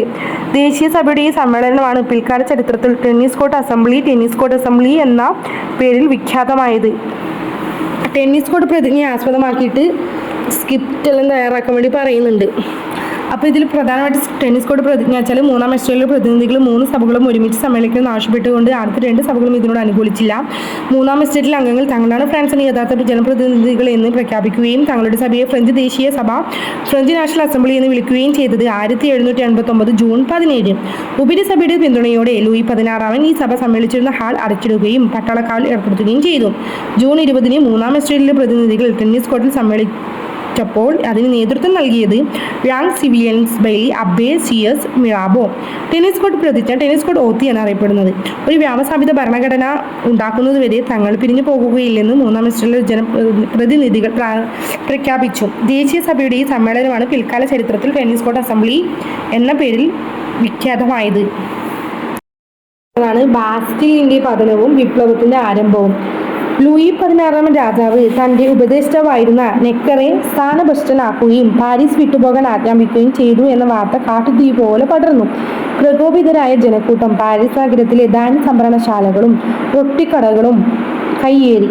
ആയുധങ്ങൾ സംഭരിച്ച അവർ 1789 ജൂലൈ 14 ബൂർബൺ സ്വേച്ഛാധിപത്യത്തിന്റെ പ്രതീകമായിരുന്ന പാരീസിലെ ബാസ്റ്റി കോട്ട തകർക്കുകയും മണിക്കൂറുകൾക്കകം പാരീസ് നഗരം തങ്ങളുടെ നിയന്ത്രണത്തിലാക്കുകയും ചെയ്തു. ബാസ്റ്റിൽ കോട്ടയുടെ തകർച്ച ഫ്രഞ്ച് വിപ്ലവത്തിന്റെ ആരംഭമായി കണക്കാക്കുന്നു. ഫ്രാൻസിന്റെ ഗ്രാമപ്രദേശങ്ങളിലും അക്രമങ്ങൾ അരങ്ങേറി. നികുതി പിരിക്കുകാരും ജനങ്ങളുടെ കോപത്തിനിരയായി. ജനരോക്ഷം ഭയന്ന ലൂയി 16 ദേശീയ സഭ പാസാക്കിയ നിയമങ്ങൾക്ക് അംഗീകാരം നൽകി. ദേശീയ സഭ നിയമനിർമ്മാണം വഴി നടപ്പിലാക്കിയ ചില പരിഷ്കാരങ്ങളാണ് ചുവടെ നൽകിയിരിക്കുന്നത്. അടിമത്തം നിർത്തലാക്കി. പ്രഭുക്കളുടെ പ്രത്യേക അധികാരങ്ങൾ എടുത്തുകളഞ്ഞു. ജനങ്ങൾ കത്തോലിക്ക സഭയ്ക്ക് നൽകേണ്ടിയിരുന്ന കാര്യം നിർത്തലാക്കി. അധികമായി ചുമത്തിയിരുന്ന നികുതി റദ്ദാക്കി. സ്ത്രീകളും ഫ്രഞ്ച് വിപ്ലവവും. ഭക്ഷ്യക്ഷാമവും ദേശീയ സഭയോട് സഹകരിക്കാത്ത ലൂയി 16 നയങ്ങളും സ്ത്രീകളെ പ്രക്ഷോഭത്തിന് ഇറക്കാൻ പ്രേരിപ്പിച്ചു. ആയിരക്കണക്കിന് സ്ത്രീകൾ ചൂഴൽ ഉൾപ്പെടെയുള്ള നിത്യോപയോഗ സാമഗ്രികളും വാള്, കുന്തം, തോക്ക് എന്നിവയും കയ്യിലേന്തി ബൂർബൺ രാജാക്കന്മാരുടെ വസതിയായ പാരീസിലെ വേഴ്സായി കൊട്ടാരത്തിലേക്ക് മാർച്ച് ചെയ്തു. വസതിയായ പാരീസിലെ വേഴ്സായി കൊട്ടാരത്തിൽ മാർച്ച് ചെയ്തത് അവരോടൊപ്പം വലിയൊരു ജനക്കൂട്ടവും ഉണ്ടായിരുന്നു. രാജാവിനെയും കുടുംബത്തെയും അവർ നിർബന്ധപൂർവ്വം പാരീസിലേക്ക് കൊണ്ടുവന്നു. ഗത്യന്തരമില്ലാതെ ദേശീയ സഭയുടെ തീരുമാനങ്ങൾ അംഗീകരിക്കാമെന്ന് ലൂയി 16 ഉറപ്പുകൊടുത്തു. ഫ്രാൻസിലെ പ്രശസ്ത നാടകകൃത്തും പൊതുപ്രവർത്തകയുമായിരുന്ന ഒളിമ്പ് ദേ ഗൂഷ് വളരെ ഇമ്പോർട്ടൻ്റ് ആണ്. ഫ്രാൻസിലെ പ്രശസ്ത നാടകകൃത്തും പൊതുപ്രവർത്തകയുമായിരുന്ന ഒളിമ്പ് ദേ ഗൂഷ് വിപ്ലവകാലത്ത് സ്ത്രീകളുടെ അവകാശങ്ങൾക്ക് വേണ്ടി വാദിച്ച ഉറച്ച സ്ത്രീ ശബ്ദമായിരുന്നു. സ്ത്രീയുടെയും സ്ത്രീ പൗരരുടെയും അവകാശ പ്രഖ്യാപനം, declaration of rights of human and of the female citizens, declaration of the rights of human and of the female citizens എന്ന പ്രസിദ്ധ ഗ്രന്ഥത്തിൽ പുരുഷന്മാർക്ക് ലഭിച്ച അവകാശങ്ങൾ സ്ത്രീകൾക്കും ലഭിക്കണമെന്ന് അവർ ആവശ്യപ്പെട്ടു. സ്ത്രീകൾക്കും പുരുഷന്മാർക്കും തുല്യ അധികാരവും അവകാശങ്ങളും സാമൂഹിക ഘടനയ്ക്കും വേണ്ടി അവർ നിലകൊണ്ടു. സ്ത്രീ സമത്വത്തിന് വേണ്ടി വാദിച്ച മറ്റൊരു വനിതയായിരുന്നു മാഡം ഴാങ് റോളണ്ട്. സ്ത്രീകളുടെ ഈ അവകാശ സമരത്തിന് ചില നേട്ടങ്ങളുണ്ടായി. സ്വത്തിന്മേലുള്ള അവകാശം, വിവാഹമോചനം നേടുന്നതിനുള്ള അവകാശം എന്നിവ അവയിൽ ചിലതാണ്. അപ്പോൾ ഇതിൽ പ്രധാനമായിട്ടും പറയുന്നത് ബാസ്റ്റിലിന്റെ പതനവും വിപ്ലവത്തിന്റെ ആരംഭവും. ജനക്കൂട്ടം പ്രകോപിതരായി പാരീസ് നഗരത്തിലെ ധാന്യ സംഭരണശാലകളും റൊട്ടിക്കടകളും കയ്യേറാനുണ്ടായ കാരണങ്ങളിൽ ലൂയി 16 രാജാവ് തന്റെ ഉപദേഷ്ടാവായിരുന്ന നെക്കറെ സ്ഥാനഭ്രഷ്ടനാക്കുകയും പാരീസ് വിട്ടുപോകാൻ ആജ്ഞാപിക്കുകയും ചെയ്തതായിരുന്നു. ആയുധങ്ങൾ സംഭരിച്ച അവർ ബൂർബൺ സ്വേച്ഛാധിപത്യത്തിന്റെ പ്രതീകമായിരുന്ന പാരീസിലെ ബാസ്റ്റീൽ കോട്ട തകർക്കുകയും മണിക്കൂറുകൾക്കകം പാരീസ് നഗരം തങ്ങളുടെ നിയന്ത്രണത്തിലാക്കുകയും ചെയ്തു. ബാസ്റ്റീൽ കോട്ട ജനക്കൂട്ടം തകർത്തത് 1789 ജൂലൈ 14. ഫ്രഞ്ച് വിപ്ലവത്തിന്റെ ആരംഭമായി കണക്കാക്കുന്നതും ബാസ്റ്റീൽ കോട്ടയുടെ തകർച്ചയാണ്. ഫ്രാൻസിന്റെ ഗ്രാമപ്രദേശങ്ങളിലും അക്രമങ്ങൾ അരങ്ങേറി. നികുതി പിരിവും ജനങ്ങളുടെ കോപത്തിനിരയായി. ജനരോക്ഷം ഭയന്ന ലൂയി 16 ദേശീയ സഭ പാസാക്കിയ നിയമങ്ങൾക്ക് അംഗീകാരം നൽകി. ദേശീയ സഭ നിയമനിർമ്മാണം വഴി നടപ്പിലാക്കിയ പരിഷ്കാരങ്ങളിൽ അടിമത്തം നിർത്തലാക്കി. പ്രഭുക്കളുടെ പ്രത്യേക അധികാരങ്ങൾ എടുത്തുകളഞ്ഞു. ജനങ്ങളോട് കത്തോലിക്ക സഭയ്ക്ക് നൽകേണ്ടിയിരുന്ന കരം നിർത്തലാക്കി. അധികമായി ചുമത്തിയിരുന്ന നികുതികൾ റദ്ദാക്കി. സ്ത്രീകളും ഫ്രഞ്ച് വിപ്ലവവും. സ്ത്രീകളെ പ്രക്ഷോഭത്തിന് ഇറങ്ങാൻ പ്രേരിപ്പിച്ച ഘടകങ്ങളിൽ ഭക്ഷ്യക്ഷാമവും ദേശീയ സഭയോട് സഹകരിക്കാത്ത ലൂയി 16 നയങ്ങളുമായിരുന്നു. ആയിരക്കണക്കിന് സ്ത്രീകൾ ചൂൽ ഉൾപ്പെടെയുള്ള നിത്യോപയോഗ സാമഗ്രികളായ വാള്, കുന്തം, തോക്ക് എന്നിവയും കയ്യിൽ ഏന്തിയിട്ട് ബൂർബൺ രാജാക്കന്മാരുടെ വസതിയായ പാരീസിലെ വേഴ്സായി കൊട്ടാരത്തിലേക്കാണ് മാർച്ച് ചെയ്തത്. ബൂർബൺ രാജാക്കന്മാരുടെ വസതിയാണ് പാരീസിലെ വേഴ്സായി കൊട്ടാരം. അവരോടൊപ്പം വലിയൊരു ജനക്കൂട്ടവും ഉണ്ടായിരുന്നു. രാജാവിനെയും കുടുംബത്തെയും അവർ നിർബന്ധപൂർവ്വം പാരീസിലേക്ക് കൊണ്ടുവന്നു. ഗത്യന്തരമില്ലാതെ ദേശീയ സഭയുടെ തീരുമാനങ്ങൾ അംഗീകരിക്കാമെന്ന് ലൂയി 16 ഉറപ്പ് കൊടുത്തു. വിപ്ലവകാലത്ത് സ്ത്രീകളുടെ അവകാശങ്ങൾക്ക് വേണ്ടി വാദിച്ച ഉറച്ച സ്ത്രീ ശബ്ദമായിരുന്നു ഫ്രാൻസിലെ പ്രശസ്ത നാടകകൃത്തും പൊതുപ്രവർത്തകയുമായിരുന്ന വ്യക്തി ഒളിമ്പിക് ദേ ഗൂസ്. 1748 ഫ്രാൻസിലെ മൊണ്ടോബിയൻ പ്രവിശ്യയിലാണ് ഈ സ്ത്രീ ജനിക്കുന്നത്. ഒളിമ്പിക് ദേ ഗൂസിനെ 1793 ഫ്രഞ്ച് വിപ്ലവകാലത്ത് ഗില്ലറ്റിന് വിധേയമാക്കിയിട്ടുണ്ട്. പുരുഷന്മാർക്ക് ലഭിച്ച അവകാശങ്ങളും സ്ത്രീകൾക്കും ലഭിക്കണമെന്ന് ആവശ്യപ്പെട്ട ഒളിമ്പിക് ദേ ഗൂസിന്റെ പ്രസിദ്ധ ഗ്രന്ഥം സ്ത്രീയുടെയും സ്ത്രീ പൗരരുടെയും അവകാശ പ്രഖ്യാപനം 1790 തന്നെ declaration of the rights of human and of the female citizens. സ്ത്രീകൾക്കും പുരുഷന്മാർക്കും തുല്യ അധികാരവും അവകാശങ്ങളും സാമൂഹിക ഘടനയ്ക്കും വേണ്ടി അവർ നിലകൊണ്ടു. സ്ത്രീകളുടെ ഈ അവകാശം സമരത്തിനുണ്ടായ നേട്ടങ്ങളിൽ സ്വത്തിന്മേലുള്ള അവകാശം, വിവാഹമോചനം നേടുന്നതിനുള്ള അവകാശം, ഇത്രയൊക്കെ അവകാശങ്ങൾ നേടിക്കൊടുത്തു.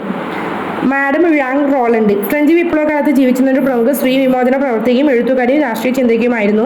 സാമ്പത്തിക ശാസ്ത്രജ്ഞയും ഫ്രഞ്ച് വിപ്ലവത്തിലെ ജിറോണ്ടിസ്റ്റ് എന്ന ഗ്രൂപ്പിലെ നേതാവുമായിരുന്ന ജീൻ റോളണ്ടിന്റെ ഭാര്യയായിരുന്നു മാഡം ഴാങ് റോളണ്ട്.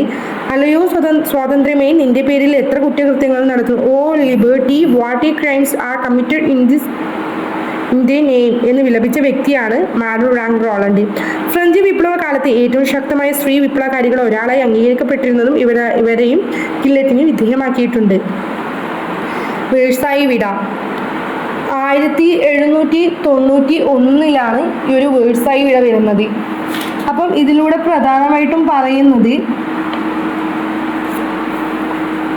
1791 ലൂയി 16 കുടുംബവും രഹസ്യമായി വേഴ്സായി വിട്ട് ഫ്രാൻസിന്റെ വടക്കു കിഴക്കൻ അതിർത്തിയിലേക്കുള്ള കോട്ട കെട്ടി സുരക്ഷിതമാക്കപ്പെട്ട മെഡി പട്ടണത്തിലേക്ക് രക്ഷപ്പെടാൻ ശ്രമിച്ചു. അവിടെ നിന്നും ഓസ്ട്രേലിയയിലേക്ക് കടന്ന് സുരക്ഷിതരാവാം എന്നതാണ് അവരുടെ കടക്കുകൂട്ടൽ.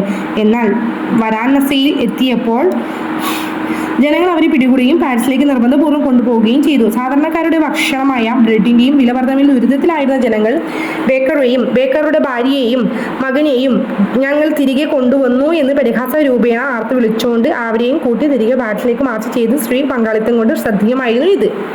അതാണ് വേഴ്സായി വിട എന്നറിയപ്പെടുന്നത്. അപ്പോൾ ഇത്രയും കാര്യങ്ങളാണ് പ്രധാനമായിട്ട് ഇതിൽ പറയുന്നത്. വസ്ത്രം പ്രതിഷേധത്തിന്റെ പ്രതീകം. ഫ്രാൻസിലെ ഉന്നത കുലജാതർ പരമ്പരാഗതമായി ധരിച്ചിരുന്ന കാൽമുട്ട് വരെ ഇറക്കമുള്ള ബ്രീച്ചുകൾ എന്നറിയപ്പെട്ട ഒരുതരം പാൻസ് ആയിരുന്നു. ഉന്നത കുലജാതരോടുള്ള പ്രതിഷേധത്തിന്റെ ഭാഗമായി തൊഴിലാളികളും കർഷകരും കാൽപാദം വരെ എത്തുന്ന പാന്റലോൺ എന്നറിയപ്പെടുന്ന നീല ട്രൗസറുകൾ ധരിക്കാൻ തുടങ്ങി. ഇവർ സാൻസ്കുലോട്ടുകൾ എന്ന് അറിയപ്പെട്ടു. വിപ്ലവാനുകൂലികളുടെ പ്രതീകമായി പാന്റലോൺ മാറി. കൂടുതൽ ആളുകൾ പാന്റലോൺ ധരിക്കാൻ തുടങ്ങി. ആ ഒരു വിപ്ലവമാണ് വസ്ത്രത്തിന്റെ പ്രതിഷേധമായിട്ട് പറയുന്നത്. ജനകീയമായി മാറിയതിന് തെളിവായി. അപ്പം ഇത്തരത്തിലുള്ള ഒരു വസ്ത്രം ധരിക്കാൻ തുടങ്ങിയത് വിപ്ലവം ജനകീയ മാറിയതിൻ്റെ ഒരു പ്രതീകമാണ്. ഫ്രിജിയൻ തൊപ്പിയും വിപ്ലവത്തിന് പ്രതീകമായിരുന്നു. അടിമത്തത്തിൽ നിന്ന് മോചിപ്പിക്കപ്പെട്ടവർ എന്ന് സൂചിപ്പിക്കുന്നതിന് വേണ്ടിയാണ് തൊഴിലാളികൾ ചുവപ്പ് നിറമുള്ള ഫ്രിജിയൻ തൊപ്പി ധരിച്ചത്. സാസ്കുലോട്ടസ് ദമ്പതികൾ അത്തരത്തിലുള്ളൊരു വേഷം ധരിച്ചിട്ടുള്ളത്, പാൻസ് ധരിച്ചിട്ടുള്ളത്. പിന്നെ അത് ഫ്രിജിയൻ തൊപ്പി. സ്വാതന്ത്ര്യവും അവകാശങ്ങളും തുല്യതയുള്ളവരുമായിട്ടാണ് മനുഷ്യൻ ജനിക്കുന്നതും ജീവിക്കുന്നതും. അതായത് സ്വതന്ത്രരും അവകാശങ്ങളിൽ തുല്യതയുള്ളവരുമായിട്ടാണ് മനുഷ്യൻ ജനിക്കുന്നതും ജീവിക്കുന്നതും. പുതിയ ഭരണഘടനയിലാണ് പറയുന്നത്. ദേശീയ സഭ ഫ്രാൻസിനായി തയ്യാറാക്കിയ ഭരണഘടനയുടെ ആമുഖത്തിൽ നൽകിയിട്ടുള്ള മനുഷ്യാവകാശ പ്രഖ്യാപനത്തിലെ ഒരു ഭാഗമാണ് മുകളിൽ ഇത് ഭരണഘടനയുടെ ആമുഖത്തിൽ ഫ്രഞ്ച് മനുഷ്യാവകാശ പ്രഖ്യാപനം declaration of rights of man and of the citizens എന്നുള്ളൊരു പുതിയ ഭരണഘടനയുണ്ട്. സ്വതന്ത്രരും അവകാശങ്ങൾ തുല്യരുമായിട്ടുള്ളതായിട്ടാണ് മനുഷ്യർ ജനിക്കുന്നതെന്നാണ് ഇതിൽ പറയുന്നത്. ഈ പുതിയ ഭരണഘടനയിൽ പ്രധാനമായിട്ട് ഇത്ര കാര്യങ്ങൾ പറയുമ്പോൾ 1789 നടന്ന ഫ്രഞ്ച് മനുഷ്യാവകാശ പ്രഖ്യാപനത്തിന് പ്രധാന ആശയങ്ങൾ സ്വതന്ത്രമായി ജനിക്കുന്ന മനുഷ്യൻ തുല്യാവകാശങ്ങളോടെ സ്വതന്ത്രമായി ജീവിക്കുന്നു. എല്ലാ രാഷ്ട്രവും കൂട്ടായ്മകളുടെയും ലക്ഷ്യം മനുഷ്യന്റെ സ്വാഭാവികവും അവിഭാജ്യമായ അവകാശങ്ങൾ സംരക്ഷിക്കുക എന്നതാണ്. അവ സ്വാതന്ത്ര്യം, സ്വത്ത്, സുരക്ഷിതത്വം, അടിച്ചമർത്തലുകളിൽ ചെറുക്കൽ എന്നിവയ്ക്ക് അവകാശമാണ്. എല്ലാ പരമാധികാരവും രാഷ്ട്രത്തിന്റെ കുടികൊള്ളുന്നു. മറ്റുള്ളവർക്ക് ഹാനികരമല്ലാത്ത പ്രവർത്തനങ്ങൾ നടത്താനുള്ള അധികാരമാണ് സ്വാതന്ത്ര്യത്തിൽ ഉൾക്കൊള്ളുന്നത്.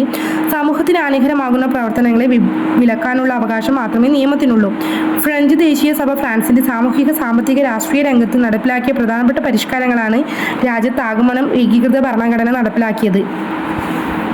പിന്നെ പ്രധാനപ്പെട്ടത് വിപ്ലവത്തിന്റെ പ്രധാന ഫലങ്ങൾ നടന്ന ഫ്രഞ്ച് മനുഷ്യാവകാശ ആശയങ്ങൾ എന്തൊക്കെയാണെന്ന് നോക്കാം. സ്വതന്ത്രമായി ജനിക്കുന്ന മനുഷ്യൻ ഇത്രയും കാര്യങ്ങളൊക്കെ പറഞ്ഞു. രാജ്യത്താകമാനം ഏകീകൃത ഭരണഘടന നടപ്പിലാക്കി. അസൈനൈറ്റി എന്ന പേരിൽ പുതിയ കടലാസ് കറൻസി പുറത്തിറക്കി. മതമേധാവികളുടെ നിയന്ത്രണത്തിലായിരുന്ന സ്വത്തുക്കൾ കണ്ടുകെട്ടി. പൂർണ്ണമായും മതസഹിഷ്ണുത പ്രഖ്യാപിച്ചു. പുരോഹിതർ ഗവൺമെന്റിന്റെ ശമ്പളം പറ്റുന്നവരായി മാറി. എന്താണ് അസൈനാറ്റി? 1789 ഫ്രാൻസിൽ പുറത്തിറക്കിയ പേപ്പർ കറൻസിയുടെ പേരായിരുന്നു അസൈനാറ്റി. ഫ്രഞ്ച് സമ്പദ് വ്യവസ്ഥയെ സുസ്ഥിരമാക്കാനും ദേശീയ കടം വീട്ടാനുമുള്ള ബോണ്ടും പണവുമായി ഇതിനെ ഉപയോഗിക്കാൻ തീരുമാനിച്ചു. കാലക്രമേണ ഗവൺമെന്റ് അതിന്റെ ചെലവുകൾ വഹിക്കുന്നതിനായി അമിതമായ അളവിൽ അസൈനാറ്റ് അടിച്ചിറക്കാൻ തുടങ്ങി. ഇത് വൻതോതിലുള്ള പണപ്പെരുപ്പത്തിനും കറൻസിയുടെ ദ്രുതഗതിയിലുള്ള മൂല്യത്തകർച്ചയ്ക്കും കാരണമായി. 1796 ആയപ്പോഴേക്കും അസൈനാറ്റിന്റെ മൂല്യം നഷ്ടപ്പെട്ടു. 1789 പുറത്തിറക്കിയ പേപ്പർ കറൻസിയായിരുന്നു അസൈനാറ്റി. എന്നാൽ 1796 ആകുമ്പോഴേക്കും ഈ അസൈനാറ്റിന്റെ മൂല്യം എന്തായി നഷ്ടപ്പെടുകയാണ് ചെയ്യുന്നത്. ഭീകരവാഴ്ചയും സെപ്റ്റംബർ കൂട്ടക്കൊലയും 1792 ദേശീയ സഭയുടെ സ്ഥാനത്ത് നാഷണൽ കൺവെൻഷൻ എന്ന പുതിയ ഭരണസമിതി നിലവിൽ വന്നു. നാഷണൽ കൺവെൻഷൻ ഫ്രാൻസിനെ ഒരു റിപ്പബ്ലിക്കായി പ്രഖ്യാപിക്കുകയും ലൂയി 16 വധശിക്ഷ വിധേയമാക്കുകയും ചെയ്തു. ഒരു റിപ്പബ്ലിക്കായി മാറിയ ഫ്രാൻസിന്റെ ഭരണ നേതൃത്വം ജാക്കോബിനുകൾ പിടിച്ചെടുത്തു. യൂറോപ്പിലെ പ്രബല ശക്തികളായിരുന്ന ബ്രിട്ടനും ഓസ്ട്രിയയും റഷ്യയും ഫ്രാൻസിനെ ആക്രമിച്ചപ്പോൾ ഈ സ്ഥിതി വിശേഷങ്ങൾ നേരിടുന്നതിനു വേണ്ടി പൊതുരക്ഷാ സമിതി കമ്മിറ്റി ഓഫ് പബ്ലിക് സേഫ്റ്റി രൂപീകരിച്ചു. ഈ കമ്മിറ്റിയുടെ നേതൃത്വത്തിൽ അതിഭീകരമായ ഭരണമാണ് പാരീസിൽ അരങ്ങേറിയത്. പാരീസ് നഗരത്തിന്റെ ഭരണം ടാൻഡൻ, ഹെർബർട്ട്, മരാട്ട്, റോബസ്പിയർ എന്നിവരുടെ കൈകളിലായിരുന്നു. പ്രഭുക്കൾ, പുരോഹിതർ, രാജാവിനെ അനുകൂലിക്കുന്നവർ എന്നിങ്ങനെ ആയിരക്കണക്കിന് ജനങ്ങൾ ദിനംപ്രതി രാജ്യദ്രോഹികളെന്ന് മുദ്രകുത്തി കാരാഗൃഹത്തിൽ അടച്ചു. ജയിലുകൾ നിറഞ്ഞോടെ തിരക്ക് കുറയ്ക്കാൻ വേണ്ടി 1500ഓളം പേരെ പാരീസിലെ തെരുവുകളിൽ വെച്ച് കൊലപ്പെടുത്തി. ഇതാണ് കുപ്രസിദ്ധമായ സെപ്റ്റംബർ കൂട്ടക്കൊല, സെപ്റ്റംബർ മാസ്ക്രിയർ എന്നറിയപ്പെടുന്നത്. ജനങ്ങളെ കൊന്നൊടുക്കാൻ വേണ്ടി നിർമ്മിച്ച പ്രത്യേകം യന്ത്രമായിരുന്നു ഗില്ലറ്റിൻ. ഭീകരവാഴ്ചയുടെ കാലത്ത് അനേകായിരങ്ങളുടെ മരണത്തിന് കാരണമായ റിപ്പബ്ലിക്കിന്റെ നേതാക്കന്മാരും പിന്നീട് ഇതേ രീതിയിൽ ഗില്ലറ്റിൻ വിധേയമായി വധിക്കപ്പെട്ടു. വിപ്ലവകാരികൾ നിലവിലെ കലണ്ടർ ഉപേക്ഷിക്കുകയും പുതിയ വിപ്ലവ കലണ്ടർ നടപ്പിലാക്കുകയും ചെയ്തു. ഇതിൽ പ്രധാനമായിട്ടും പറയുന്നത് ഭീകരവാഴ്ചയും സെപ്റ്റംബർ കൂട്ടക്കൊലയും 1792-94 വരെയുള്ള കാലഘട്ടമാണ് ഫ്രഞ്ച് വിപ്ലവത്തിന്റെ ഏറ്റവും രൂക്ഷിതമായ കാലഘട്ടമായി കണക്കാക്കപ്പെടുന്നത്. ദേശീയ സഭയുടെ സ്ഥാനത്ത് നാഷണൽ കൺവെൻഷൻ എന്ന പുതിയ ഭരണസമിതി 1792 നിലവിൽ വരുന്നു. നാഷണൽ കൺവെൻഷൻ ഫ്രാൻസിനെ ഒരു റിപ്പബ്ലിക്കായി പ്രഖ്യാപിക്കുകയും ലൂയി 16 വധശിക്ഷ വിധേയമാക്കുകയും ചെയ്തു. ഒരു റിപ്പബ്ലിക്കായി മാറിയ ഫ്രാൻസും ഭരണ നേതൃത്വം ജാക്കോബിനുകൾ പിടിച്ചെടുത്തു. പൊതുരക്ഷാ കമ്മിറ്റി ഓഫ് പബ്ലിക് സേഫ്റ്റി രൂപീകരിച്ച സാഹചര്യം യൂറോപ്പിലെ പ്രബല ശക്തികളായ ബ്രിട്ടനും ഓസ്ട്രിയയും റഷ്യയും ഫ്രാൻസിനെ ആക്രമിച്ചപ്പോൾ ഈ സ്ഥിതി വിശേഷം നേരിടുന്നതിന് വേണ്ടിയിട്ടാണ്. ഈ കമ്മിറ്റിയുടെ നേതൃത്വത്തിൽ അതിഭീകരമായ ഭരണമാണ് പാരീസിൽ അരങ്ങേറിയത്.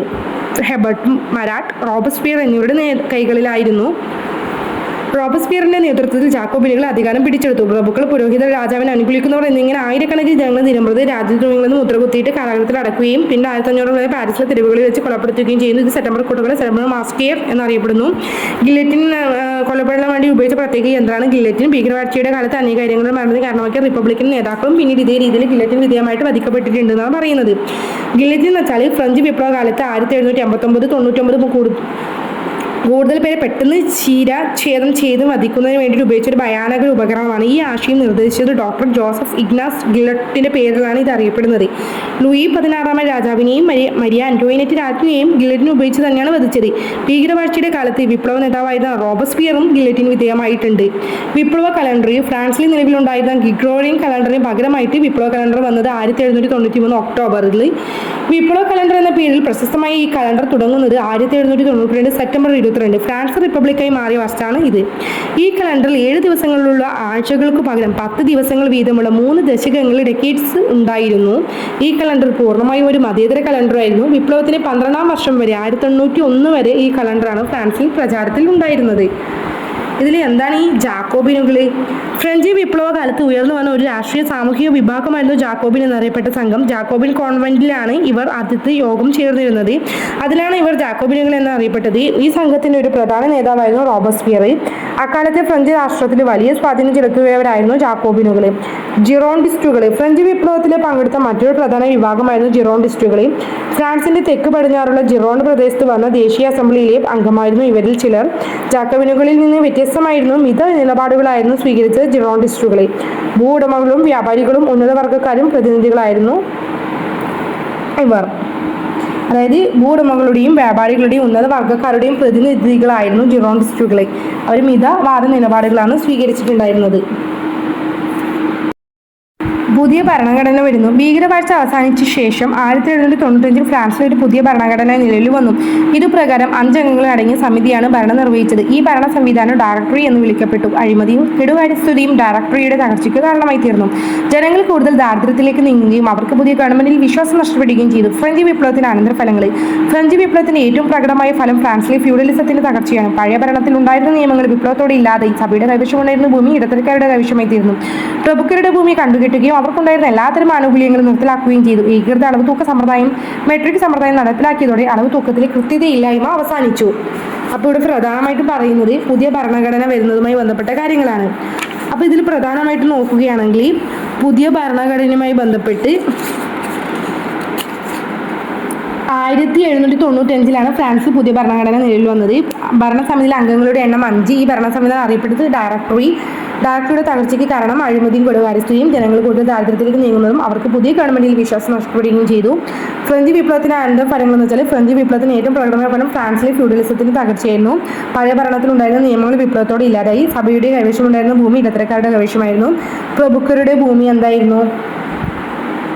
കണ്ടുകിട്ടുകയും അവർക്കുണ്ടായിരുന്ന എല്ലാത്തരം ആനുകൂല്യങ്ങളും നിർത്തലാക്കുകയും ചെയ്തു. ഏകീകൃത അളവ് തൂക്ക സമ്പ്രദായം മെട്രിക് സമ്പ്രദായം നടപ്പിലാക്കിയതോടെ അളവ് തൂക്കങ്ങളിൽ കൃത്യതയില്ലായ്മ അവസാനിച്ചു. ആധുനിക ദേശീയത എന്ന ആശയം ഫ്രഞ്ച് വിപ്ലവത്തിന് സംഭാവനയാണ്. ഒരു രാജ്യത്തിന്റെ നിലനിൽപ്പിന് രാജവംശത്തിലൂടെയല്ല അത് ദേശീയ സ്വഭാവത്തിലൂടെ പ്രകടമാക്കാൻ തുടങ്ങിയത് ഫ്രഞ്ച് വിപ്ലവം മുതലാണ്. രാഷ്ട്രം എന്ന സങ്കല്പം അതിന്റെ പൂർണ്ണ അർത്ഥങ്ങളിൽ നിലവിൽ വരുന്നത് ഫ്രഞ്ച് വിപ്ലവത്തിന് ശേഷമാണ്. ഫ്രാൻസ് എന്നത് ഒരു ഭൂപ്രദേശം മാത്രമല്ല, ഫ്രഞ്ച് ജനത ഒന്നാകെ എന്ന ആശയം ഇതോടെ പ്രഖ്യാപിക്കപ്പെട്ടു. ദേശീയതയ്ക്കൊപ്പം വളർന്നു വന്ന മറ്റൊരു ആശയമാണ് ജനാധിപത്യ ഭരണക്രമം. ജനങ്ങളുടെ പരമാധികാരം എന്ന റൂസോയുടെ ആശയത്തെ അടിസ്ഥാനമാക്കിയുള്ള ജനായത്ത ഭരണത്തിന് അടിത്തറയിട്ടതും വിപ്ലവത്തിന് ശേഷമാണ്.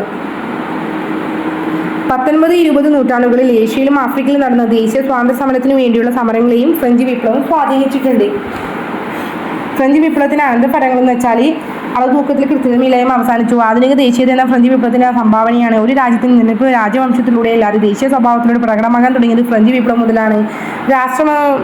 രാഷ്ട്രം എന്ന സങ്കല്പം അതിന്റെ പൂർണ്ണ അർത്ഥത്തിൽ നിലവിൽ വന്നതും ഫ്രഞ്ച് വിപ്ലവത്തിന് ശേഷമാണ്. ഫ്രാൻസ് എന്നത് ഒരു ഭൂപ്രദേശം മാത്രമല്ല, ഫ്രഞ്ച് ജനത ഒന്നാകെയാണെന്ന ആശയം ഇതോടെ പ്രഖ്യാപിക്കപ്പെട്ടു. ദേശീയതയ്ക്കൊപ്പം വളർന്നത് മറ്റൊരു ആശയമാണ് ജനാധിപത്യ ഭരണക്രമം. ജനങ്ങളുടെ പരമാധികാരം എന്ന റൂസോയുടെ ആശയത്തെ അടിസ്ഥാനമാക്കിയുള്ള ഭരണത്തിന് അടിത്തറയിട്ടതും ഫ്രഞ്ച് വിപ്ലവത്തിന് ശേഷമാണ്. 19-20 നൂറ്റാണ്ടുകളിൽ ഏഷ്യയിലും ആഫ്രിക്കയിലും നടന്ന ദേശീയ സ്വാതന്ത്ര്യ സമരത്തിന് വേണ്ടിയുള്ള സമരങ്ങളും ഫ്രഞ്ച് വിപ്ലവത്തെ സ്വാധീനിച്ചിട്ടുണ്ട്. നെപ്പോളിയൻ ഫ്രാൻസിന്റെ കിരീടം അഴുക്കുചാലിൽ കിടക്കുന്നത് ഞാൻ കണ്ടു. ഞാനത് വാളുകൊണ്ടെടുത്ത് വൃത്തിയാക്കി എൻ്റെ തലയിൽ തന്നെ വെച്ചു. ഫ്രാൻസിൽ നിലവിലിരുന്ന ഡയറക്ടറിനെ പുറത്താക്കി അധികാരം പിടിച്ചെടുത്ത നെപ്പോളിയൻ ബോണപ്പാർട്ടിന്റെ വാക്കുകളാണിവ. നെപ്പോളിയന്റെ ഈ വാക്കുകളിൽ നിന്ന് എന്തൊക്കെ കാര്യങ്ങളാണ് മനസ്സിലാക്കാൻ കഴിയുന്നത്? അരാജകത്വത്തിലേക്ക് വഴുതി മാറിയ ഫ്രഞ്ച് സമൂഹത്തെ തൻ്റെ കരുത്തുകൊണ്ട് ഫ്രാൻസിന്റെ അധികാരം പിടിച്ചെടുത്തതിനെയാണ് നെപ്പോളിയൻ്റെ ഈ വാക്കുകൾ വ്യക്തമാക്കുന്നത്. ഫ്രഞ്ച് സൈന്യത്തിൻ്റെ ബ്രിഗേഡിയൻ ജനറലായിരുന്നു നെപ്പോളിയൻ. ഡയറക്ടറിക്ക് പകരം 3 കോൺസിൽമാർ അടങ്ങുന്ന ഒരു പുതിയ ഭരണ സംവിധാനം നെപ്പോളിയൻ സ്ഥാപിച്ചു. ഇതിൻ്റെ 1ാം കോൺസിൽ നെപ്പോളിയൻ തന്നെയായിരുന്നു. താമസിയാതെ നെപ്പോളിയൻ പ്രസിഡന്റ് ചക്രവർത്തിയായി സ്വയം അധികാരമേറ്റു. തുടർന്ന് അദ്ദേഹം ഫ്രാൻസിൽ നടപ്പിലാക്കിയ ഭരണ പരിഷ്കാരങ്ങൾ എന്തൊക്കെയാണെന്ന് നമുക്ക് നോക്കാം.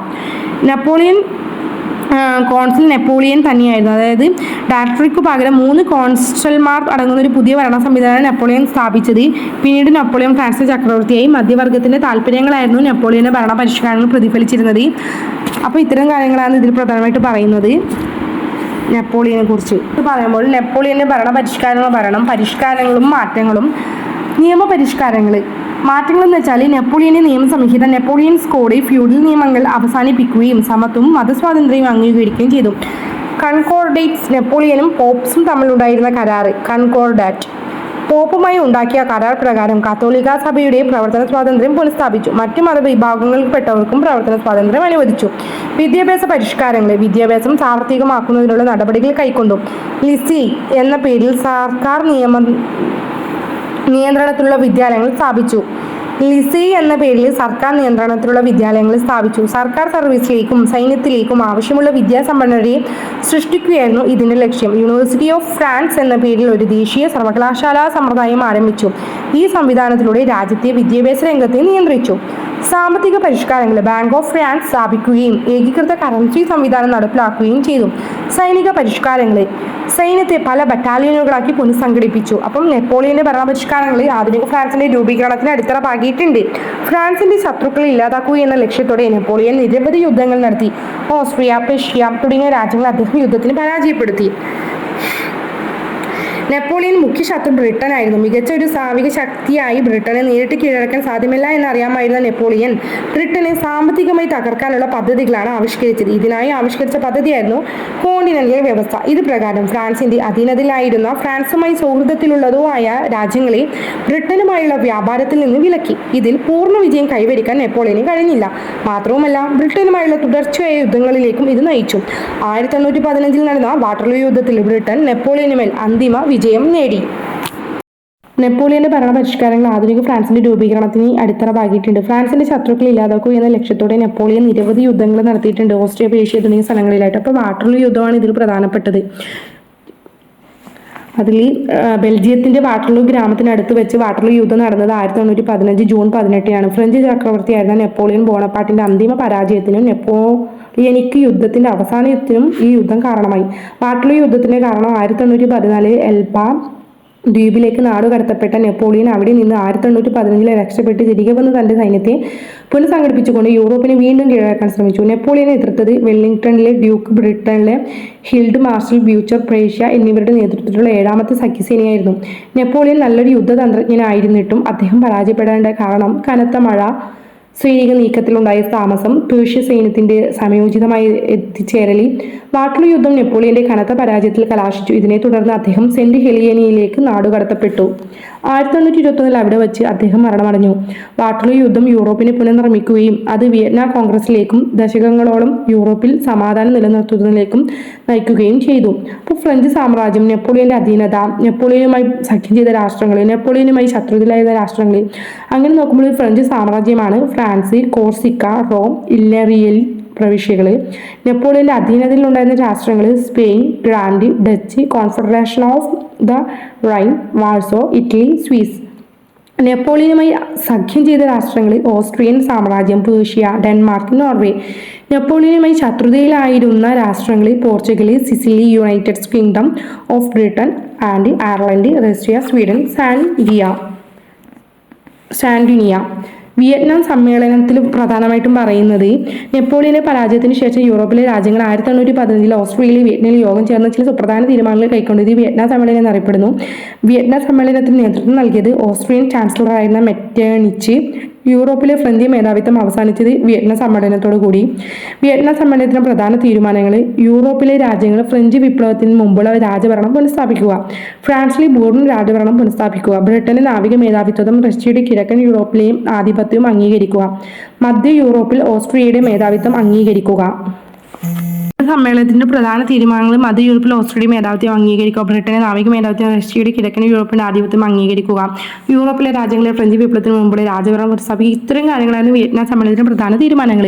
പിന്നെ മെറ്റേണിച്ചും കൺസൾട്ട് ഓഫ് യൂറോപ്പും വിയറ്റ്നാം സിസ്റ്റത്തിൽ പറഞ്ഞത് നെപ്പോളിയനുമായുള്ള യുദ്ധങ്ങൾക്ക് ശേഷം 1815 യൂറോപ്പിലെ രാഷ്ട്രീയ സ്ഥിരത നിലനിർത്താൻ സൃഷ്ടിച്ച രാഷ്ട്രീയ നയതന്ത്ര സംവിധാനമാണ് consult of Europe Vietnam system. ഇതിന് നേതൃത്വം കൊടുത്തത് ഓസ്ട്രിയയുടെ ചാൻസലറായിരുന്ന മെറ്റേണിച്ച് ആയിരുന്നു.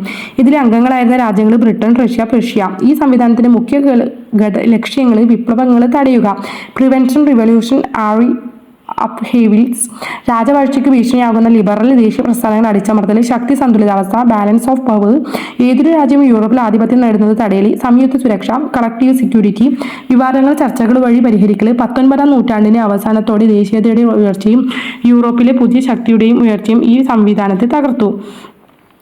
ഇതിന്റെ ഭാഗമായിട്ട് സ്വാതന്ത്ര്യത്തിന്റെ മരം, ട്രീ ഓഫ് ലിബർട്ടി. അമേരിക്കൻ സ്വാതന്ത്ര്യ സമരത്തിലെ ഒരു അലങ്കാരിക പ്രയോഗമായിരുന്നു സ്വാതന്ത്ര്യത്തിന്റെ മരം എന്നത്. ഫ്രാൻസിൽ ഇത് അർത്ഥശാസ്ത്രത്തിൽ പ്രായോഗികമായി. ഫ്രഞ്ച് വിപ്ലവകാലത്ത് പൊതുസ്ഥലങ്ങളിൽ സ്വാതന്ത്ര്യത്തിന്റെ പ്രതീകമായി മരങ്ങൾ നട്ടുപിടിപ്പിക്കുകയും അവയിൽ മോചനത്തിന്റെ പ്രതീകമായി കരുതപ്പെട്ടു പോന്നിരുന്നു. ചുവന്ന ഫ്രിജിയൻ തൊപ്പികൾ, റെഡ് ഫിജിയൻ ക്യാപ്പ് തൂക്കുകയും ചെയ്തിരുന്നു. ബ്രിട്ടീഷുകാരുമായി നിരന്തര സംഘർഷത്തിൽ ഏർപ്പെട്ടിരുന്ന മൈസൂർ ഭരണാധികാരി ടിപ്പു സുൽത്താൻ തലസ്ഥാനമായി ശ്രീരംഗപട്ടണത്ത് അദ്ദേഹത്തിന്റെ സ്വാതന്ത്ര്യത്തിന് മരം നട്ടു. അദ്ദേഹത്തിന്റെ സ്വാതന്ത്ര്യത്തിന് മരം നട്ടതിൽ ടിപ്പു സുൽത്താൻ ഫ്രഞ്ച് വിപ്ലവാശയങ്ങളോടുള്ള തന്റെ ആഭിമുഖ്യവും ബ്രിട്ടീഷ് വിരോധവും പ്രകടമാക്കി. അപ്പോൾ ഇതിൽ പ്രധാനമായിട്ടും പറയുന്നത് എന്ന് വെച്ചാൽ വിയറ്റ്നാം സമ്മേളനത്തിന്റെ പ്രധാന തീരുമാനങ്ങൾ കഴിഞ്ഞ ശേഷം മെറ്റേണിച്ചിനെ കുറിച്ച് പറയുന്നുണ്ട്. മെറ്റേണിച്ച് ആയിരുന്നു ചാൻസലറായിരുന്നു. മെറ്റേണിച്ച് ആയിരുന്നു വിയറ്റ്നാം സമ്മേളനത്തിന് യൂറോപ്പിലെ ഫ്രഞ്ച് മേധാവിത്വം അവസാനിപ്പിച്ചത്. പിന്നെ സ്വാതന്ത്ര്യത്തിന്റെ മരം, ട്രീ ഓഫ് ലിബർട്ടി, അമേരിക്കൻ സ്വാതന്ത്ര്യ സമരത്തിലെ ഒരു ആലങ്കാരിക പ്രയോഗമായിരുന്നു സ്വാതന്ത്ര്യത്തിന്റെ മരം എന്നത്. ഫ്രാൻസിൽ ഇത് അക്ഷരാർത്ഥത്തിൽ പ്രായോഗികമായി. ഫ്രഞ്ച് വിപ്ലവകാലത്ത് പൊതുസ്ഥലങ്ങളിൽ സ്വാതന്ത്ര്യത്തിന്റെ പ്രതീകമായി മരങ്ങൾ നട്ടുപിടിപ്പിക്കുകയും അവയിൽ മോചനത്തിന്റെ പ്രതീകമായി കരുതപ്പെട്ടു പോന്നിരുന്ന ചുവന്ന ഫ്രിജിയൻ തൊപ്പികൾ, റെഡ് ഫ്രിജിയൻ ക്യാപ്പ് തൂക്കുകയും ചെയ്തിരുന്നു. ബ്രിട്ടീഷുകാരുമായി നിരന്തര സംഘർഷങ്ങളിൽ ഏർപ്പെട്ടിരുന്ന മൈസൂർ ഭരണാധികാരിയായിരുന്നു ടിപ്പു സുൽത്താൻ. തലസ്ഥാനമായ ശ്രീരംഗപട്ടണത്ത് അദ്ദേഹം സ്വാതന്ത്ര്യത്തിന് മരം നട്ടു. സ്വാതന്ത്ര്യത്തിന് മരം നട്ടതിലൂടെ ടിപ്പു സുൽത്താൻ ഫ്രഞ്ച് വിപ്ലവാശയങ്ങളോടുള്ള തന്റെ ആഭിമുഖ്യവും ബ്രിട്ടീഷ് വിരോധവും പ്രകടമാക്കി. ആധുനിക ലോകത്തെ സ്വാധീനിച്ച വിപ്ലവങ്ങളിൽ ഏറ്റവും പ്രധാനപ്പെട്ടതാണ് ഫ്രഞ്ച് വിപ്ലവം.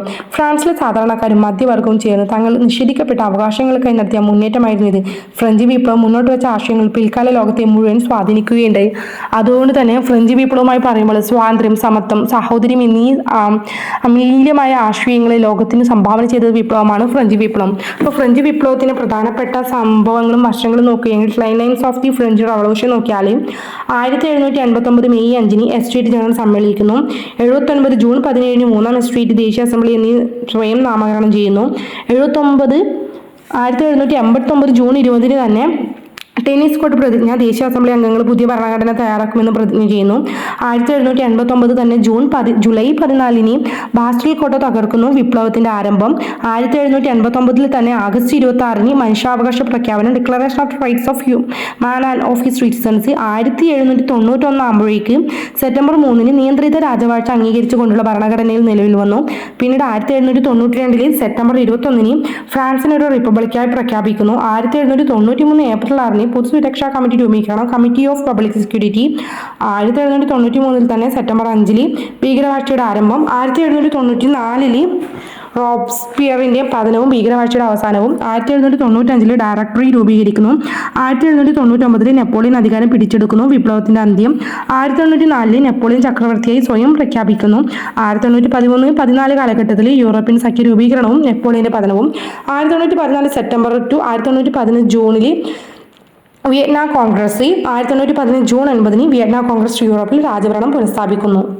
ഇത്രയും കാര്യങ്ങളാണ് ഈ പ്രധാനമായിട്ടും ഈ ഒരു പാഠഭാഗങ്ങളിൽ പറയുന്നുള്ളത്.